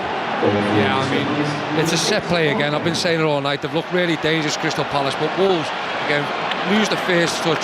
But Mark Gahey's round the back with nobody near him, so he's just got the easy to tap-ins. But it's a lovely ball in by Kamada. A flick, we're just having a look now. Flick from Lacroix, and then again, Gahey just coming in around the back for a nice little tap-in. Poor defending from Wolves. Crystal Palace fans enjoying themselves now, taunting the Wolves fans here. Dan Norcross can bring us the latest then on England against the West Indies in this second one-day international. Dan. Hundreds up, 102 for 2 after 19 overs. Phil Salt's done the bulk of the work. He has 58 off 55, but he's been joined by Jacob Bethel, who's looking very promising here. He has 20 off 29. There's still a long way to go. Another 227 needed to win from 31, but after 19 overs, they're 102 for 2. Game is just about to kick off again. Wolves have been pegged back. Wolves 2, Palace 2. Another try at Murrayfield. Jamie Lyle. It's a big one, Ali, for Scotland to quell the Fijian revival. A hat-trick for Darcy Graham, bamboozling Fiji down the right. Scotland restoring their margin. 34-17 they lead. Gonzalo Guedes chasing a ball down the right. It's come off him and gone behind for the goal kick to Crystal Palace. Which way is this one going next then, Kevin Nolan? I have absolutely no idea. I couldn't tell you, because I thought Crystal Palace were in control. Then within 4 minutes, Wolverhampton have took over and then seemed to grow into the game, and then Crystal Palace have brought themselves back into it with another set piece. So I think one thing what we can guarantee is there's going to be chances and opportunities. Some second half this. 4 goals in the second half. I make it all in the space of less than 20 minutes. Wolves 2, Palace 2. What a day in the Premier League. Czech Doucouré's waiting to come on for Palace. Will Hughes might pick up the first yellow card of the game here. Yeah, booked for the challenge on João Gomez, and that means Will Hughes is suspended for Crystal Palace's next game at home to Fulham, because he's racked up the amount of bookings that brings about an automatic 1-game suspension, and Will Hughes is now being taken off. So that is his last act. Yellow card for Will Hughes, suspended for the next game.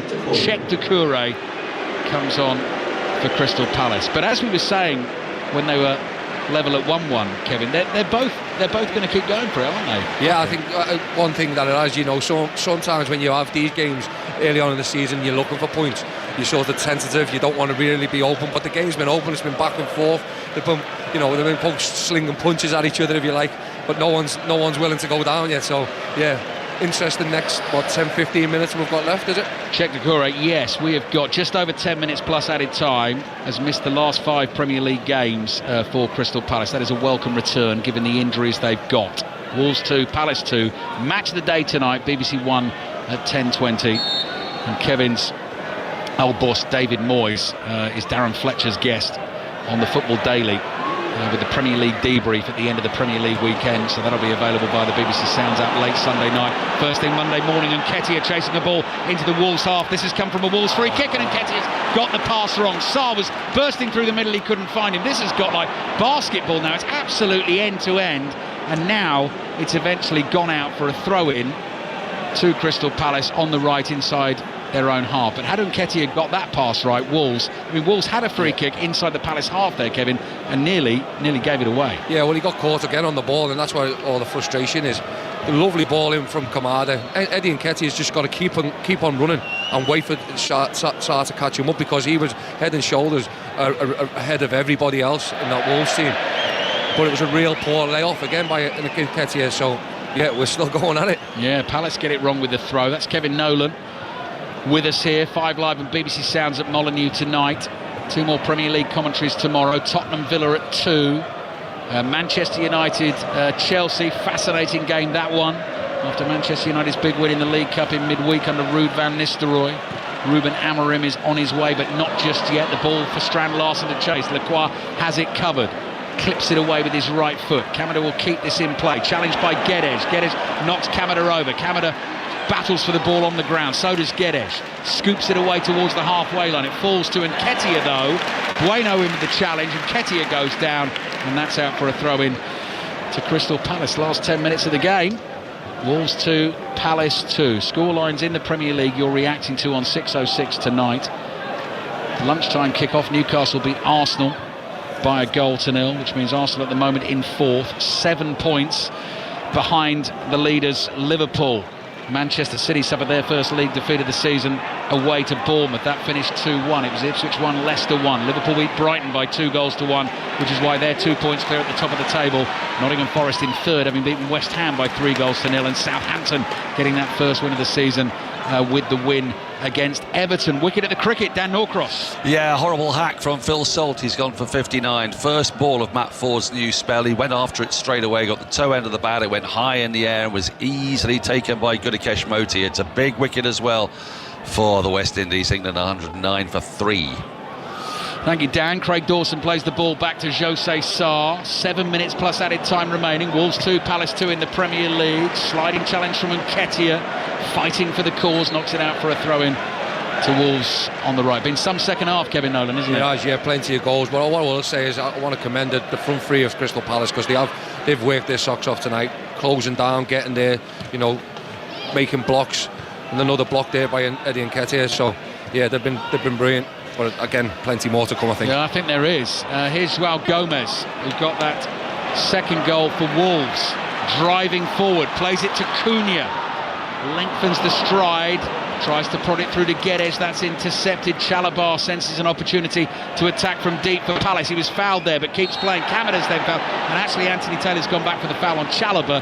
That will be a free kick for Palace. Yeah, nice feet again, but just again in that final third, the Wolves just can't get that little pass off. Chalobah was able to step in and then use his feet and win a foul. Eddie Nketiah is now coming off, so talking about all the hard work that front three have got through, and Nketiah now gets a breather. Nathaniel Clyne comes on. Wolves 2, Palace 2. We're back to European football midweek. Champions League commentaries coming Tuesday, Wednesday. We're at Anfield on Tuesday night for Liverpool against Bayer Leverkusen. We'll have updates on Celtic against Leipzig and Manchester City's trip to Sporting. 2 commentaries for you on Wednesday. Club Brugge against Aston Villa kicks off at 5:45. Semedo goes back to deal with that free kick. Heads it only as far as Mitchell's cross comes in. Lamina stretches. Semedo clears, but as you can hear from the groans and moans inside Molineux, not very far, and out it goes for a throw into Palace. Club Brugge, Aston Villa, 5:45 on Wednesday's a commentary, and then Inter Milan against Arsenal at 8 o'clock. Here's Mitchell. 6 minutes plus added time remaining. Then it's 6:06. Sarr to Guéhi. Guéhi back to Lacroix, just inside the Crystal Palace half, across to Guéhi on the left. Rolls it forward to Kamada. Lamina gets a toe on it. Guéhi has to slide in desperately to clear it away for Palace. The ball is loose inside the Palace half now, and Chalobah chips it forward, but straight out of play for a Wolves throw on the left. It's just a draw is not enough for Wolves, is it, Kevin? Given their current plight. No, and I think you can feel it in the crowd. Everyone's wanting it, it's starting to sort of go onto the pitch now, where they're just making silly little passes or mistakes and kicking balls out, taking an extra touch. It's just happening. So they just need to try and get themselves back, get a bit of composure back, Wolves, and give themselves an opportunity. Aït-Nouri clears with his left foot, still 2-2. What they cannot afford to do, though, Wolves, obviously, is lose the game. Here's Semedo. Semedo on the turn, plays it to Bueno. Thousands of people shout, "Man on!" as Mateta was creeping up behind Bueno there. Bueno was aware of him. The ball is with Bellegarde over on the left-hand side. 86th minute of the game. Wolves 2, Palace 2. Lamina, good turn inside his own half. Kamada goes flying past him. Lamina plays it to Aït-Nouri. Moves it on to the left. Wolves attacking with João Gomez. Back to Lamina. Laid back to Aït-Nouri again. Aït-Nouri walking with the ball at his feet. Little 1-2 with Gomez. Wide it goes again to Lamina. Down the line this time for Bellegarde. Up against Chalobah. Bellegarde gets there first. Drops the shoulder. Moves in field. Right-footed cross. Strand Larsen lays it up here to Guedes. Guedes shoots with his left foot straight at Henderson, who makes the save. Yeah, good move by Wolves. Very patient, better. Obviously just sort of trying to get control of the ball. Lovely ball in from Bellegarde into the big man Strand Larsen, who with a nice layoff. Guedes gets his shot off, but Dean Henderson, easy for him.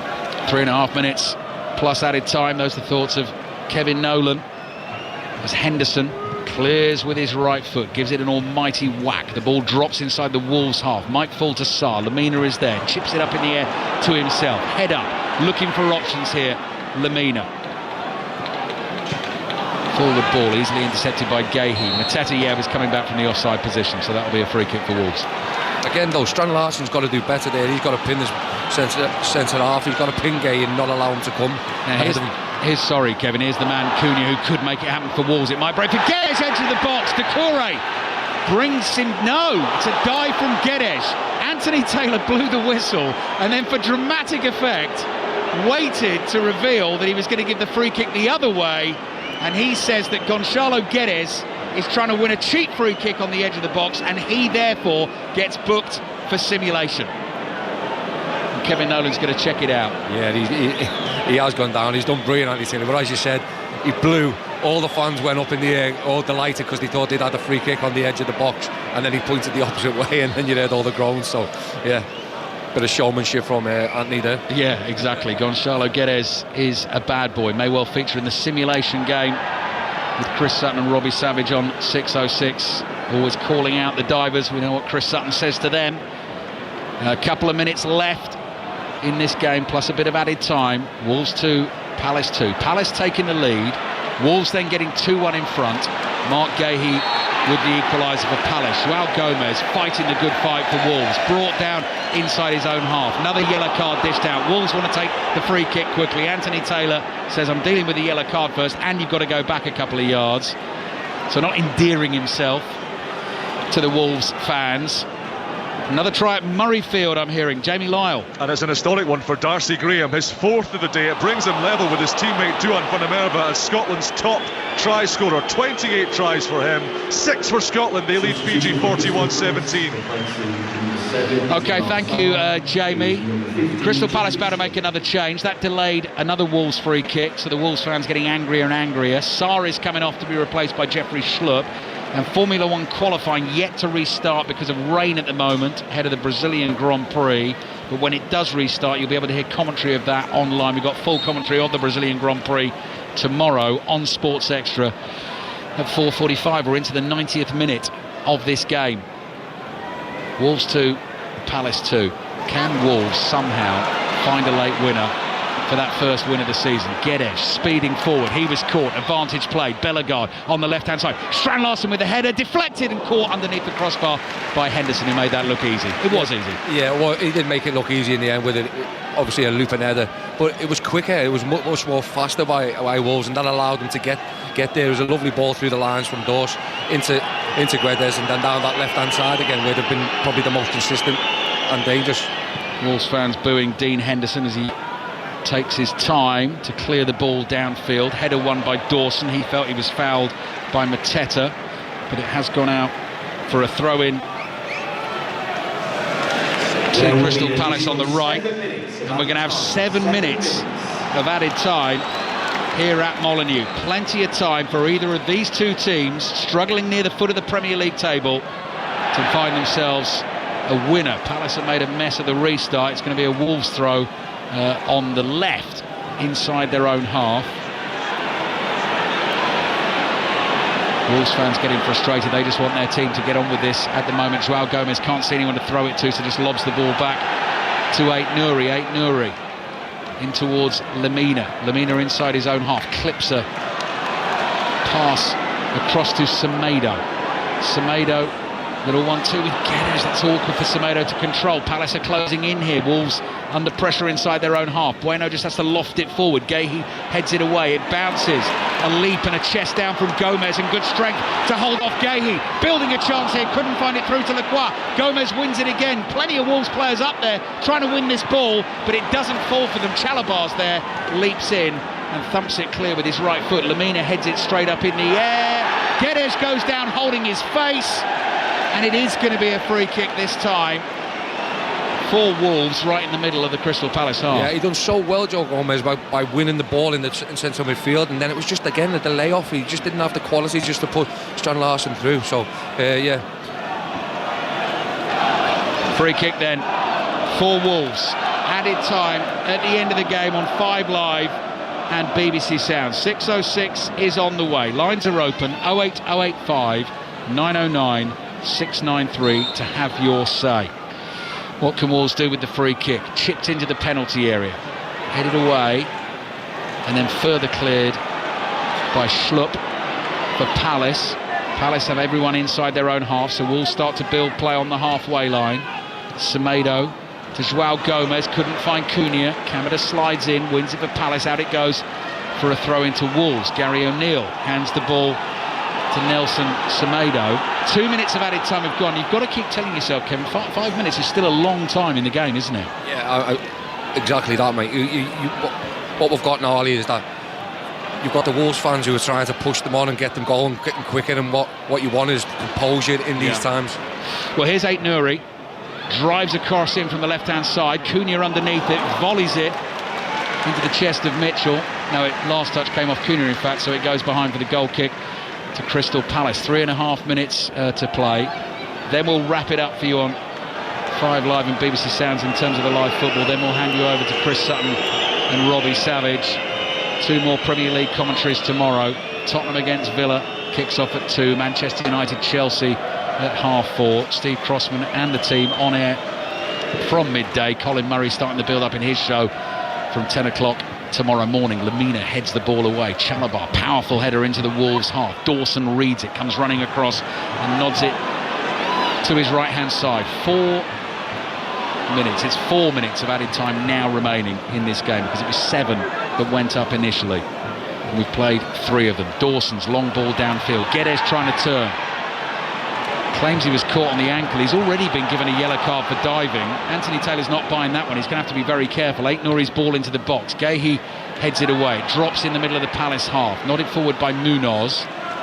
Played back by João Gomes to Dawson. Now to Lemina. Here come Wolves again with João Gomes.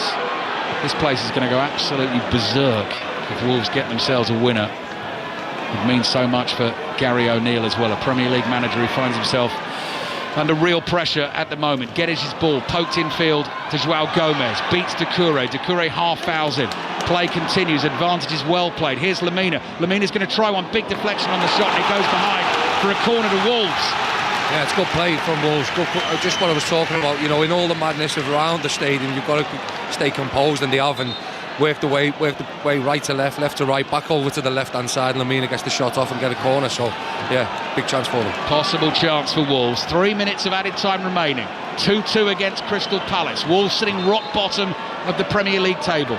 Cunha takes the corner, floats it into the box, headed away by Chalobah, drops on the edge of the Palace penalty area. They're trying to bring it away. Nathaniel Clyne can't quite get the ball under control, gets a tackle in on Lemina. Bellegarde's there though, wins it for Wolves. Semedo's being chased by Mateta, plays it back to Bellegarde, and Bellegarde's going to have to go back to his goalkeeper José Sá. Just over 2 minutes remaining.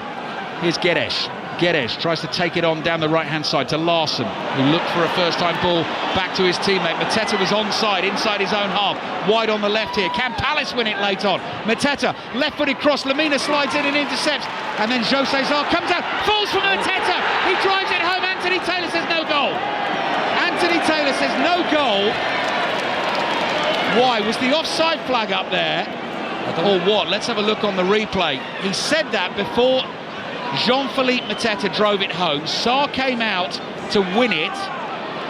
Lemina slid in. Sá dives here at the feet of the Crystal Palace player. The ball goes loose. Mateta drives it home. And VAR is going to check this. VAR is going to check this. I think it's a goal. Oh, is it because Sá had the ball under control, Anthony Taylor thought? But I think he actually gets his foot in there, Munoz, without touching Sá. Yeah. And it's just his momentum what takes the ball out of it. No, the referee's already heard, Kevin. The referee's already heard, and they say that José Sá. I think that's an interesting one, because having the ball under control, that doesn't look particularly under control. But actually, what they're saying there is that Munoz has fouled José Sá as he went for the ball. So that is why they've ruled it out. Yeah, I think it's a bit soft in my opinion. I'll be disappointed if I was on the Crystal Palace stuff. Well, that really is late drama at the end of the game. You'll have to check that one out on Match of the Day tonight. Munoz goes in to try and get onto that ball from Mateta, challenges the goalkeeper. Both of them throw themselves at the ball. I mean, you could equally say, almost, I suppose Sá touches the ball. It could have been a foul on Munoz, but it's Sá who gets his hands to the ball. Munoz has made contact with Sá. They've given that as a foul. Lemina's going to have to clear inside his own penalty area here. And we've got about 30 seconds to play, and Wolves are at the wrong end of the field for their purposes. Can Palace get this late winner though? Mitchell's cross is blocked. Mitchell turns away from his man wide on the left. Kamada loses out to Matheus Cunha. Now, they did this against Brighton last weekend. Can they do it again? Not this time. Cunha can't find Guedes. Can Crystal Palace do it to Wolves? Lacroix looking for the run of Mateta. He's not going to beat Lemina to that ball. Lemina holds him off, flicks the ball forward into the box, runs past Kamada, too strong for him, holds him off, and he's fouled Lemina. That is going to be a free kick for Wolves, but my stopwatch tells me we've played the 7 minutes of added time. Last chance saloon. Jose Sarr takes the free kick. Strand Larsen's on his own. He's got to chase it. Gahey heads it away. The full-time whistle blows. 10 games have gone in this Premier League season, and Wolves are still yet to win one. Rooted to the bottom of the Premier League table. Some boos around Molineux at the end of the game, although not as many as at half-time. Wolves got themselves ahead in this second half. They were 1-0 down. They got themselves 2-1 up, but they couldn't see it through. Mark Gahey sticking in the equaliser from the set piece, and that is why, Kevin Nolan, it is finished Wolves 2, Palace 2, but Palace very nearly stole that at the death. VAR call going in Wolves' favour. Yeah, I mean, I must admit, I'd be really disappointed if I was on the Crystal Palace staff today. After that, I thought Munoz made a fair attempt to try and win the ball. The ball's come out of Sarr's hands and the Teta's put it in. But yeah, look, they've stuck with Andy Taylor's original decision by the VAR team. You can see down there at the moment Will Hughes and some of the Crystal Palace coaching team. Is that Dean Kiley down there? Yeah. Are chatting to the fourth official here, just getting an explanation on the decision. I could see Will Hughes sort of mimicking with his foot what Daniel Munoz did to try and win the ball. That is a tight call, that one. Yeah, because he actually gets his foot in between the body and his legs, and that's where Sarr sort of reaches round and gets the ball. And then his momentum obviously takes Munoz out, and Munoz then sort of, the ball sort of fumbles out. I don't understand how he's given a free kick, and I think if he wouldn't have given the free kick, I don't think it would have been disallowed. Yeah. If you know what I mean, because they've just gone with the referee's decision on this one. Well, Wolves 2, Palace 2. So Crystal Palace, it has been a decent week for them. This is a point away from home in the Premier League. Beat Tottenham last weekend and through to the League Cup quarter-finals. They're on to 7 points, so that is 2 points above the relegation zone. I mean, the pressure again for Wolves and Gary O'Neill just goes up even further, Kevin, because Southampton come here next weekend and they've just got their first Premier League win of the season as well today. So I know we're saying it every time, it's another massive game for Wolves, isn't it? Yeah, they're all massive ones now every week. There's no easy games. You've just seen Oliver Glasner, then he's been at the referee, then all the players have been on Oliver Glasner. But look, I think on probably the scheme of things, Crystal Palace did today with the chances and opportunities they had, very wasteful in front of goal, and they'll be disappointed. But what a week they've had. They've got the first win last week, won at Villa in the midweek, and then to follow it up with an away draw is good. So they've got a home game next week before the international fixtures start.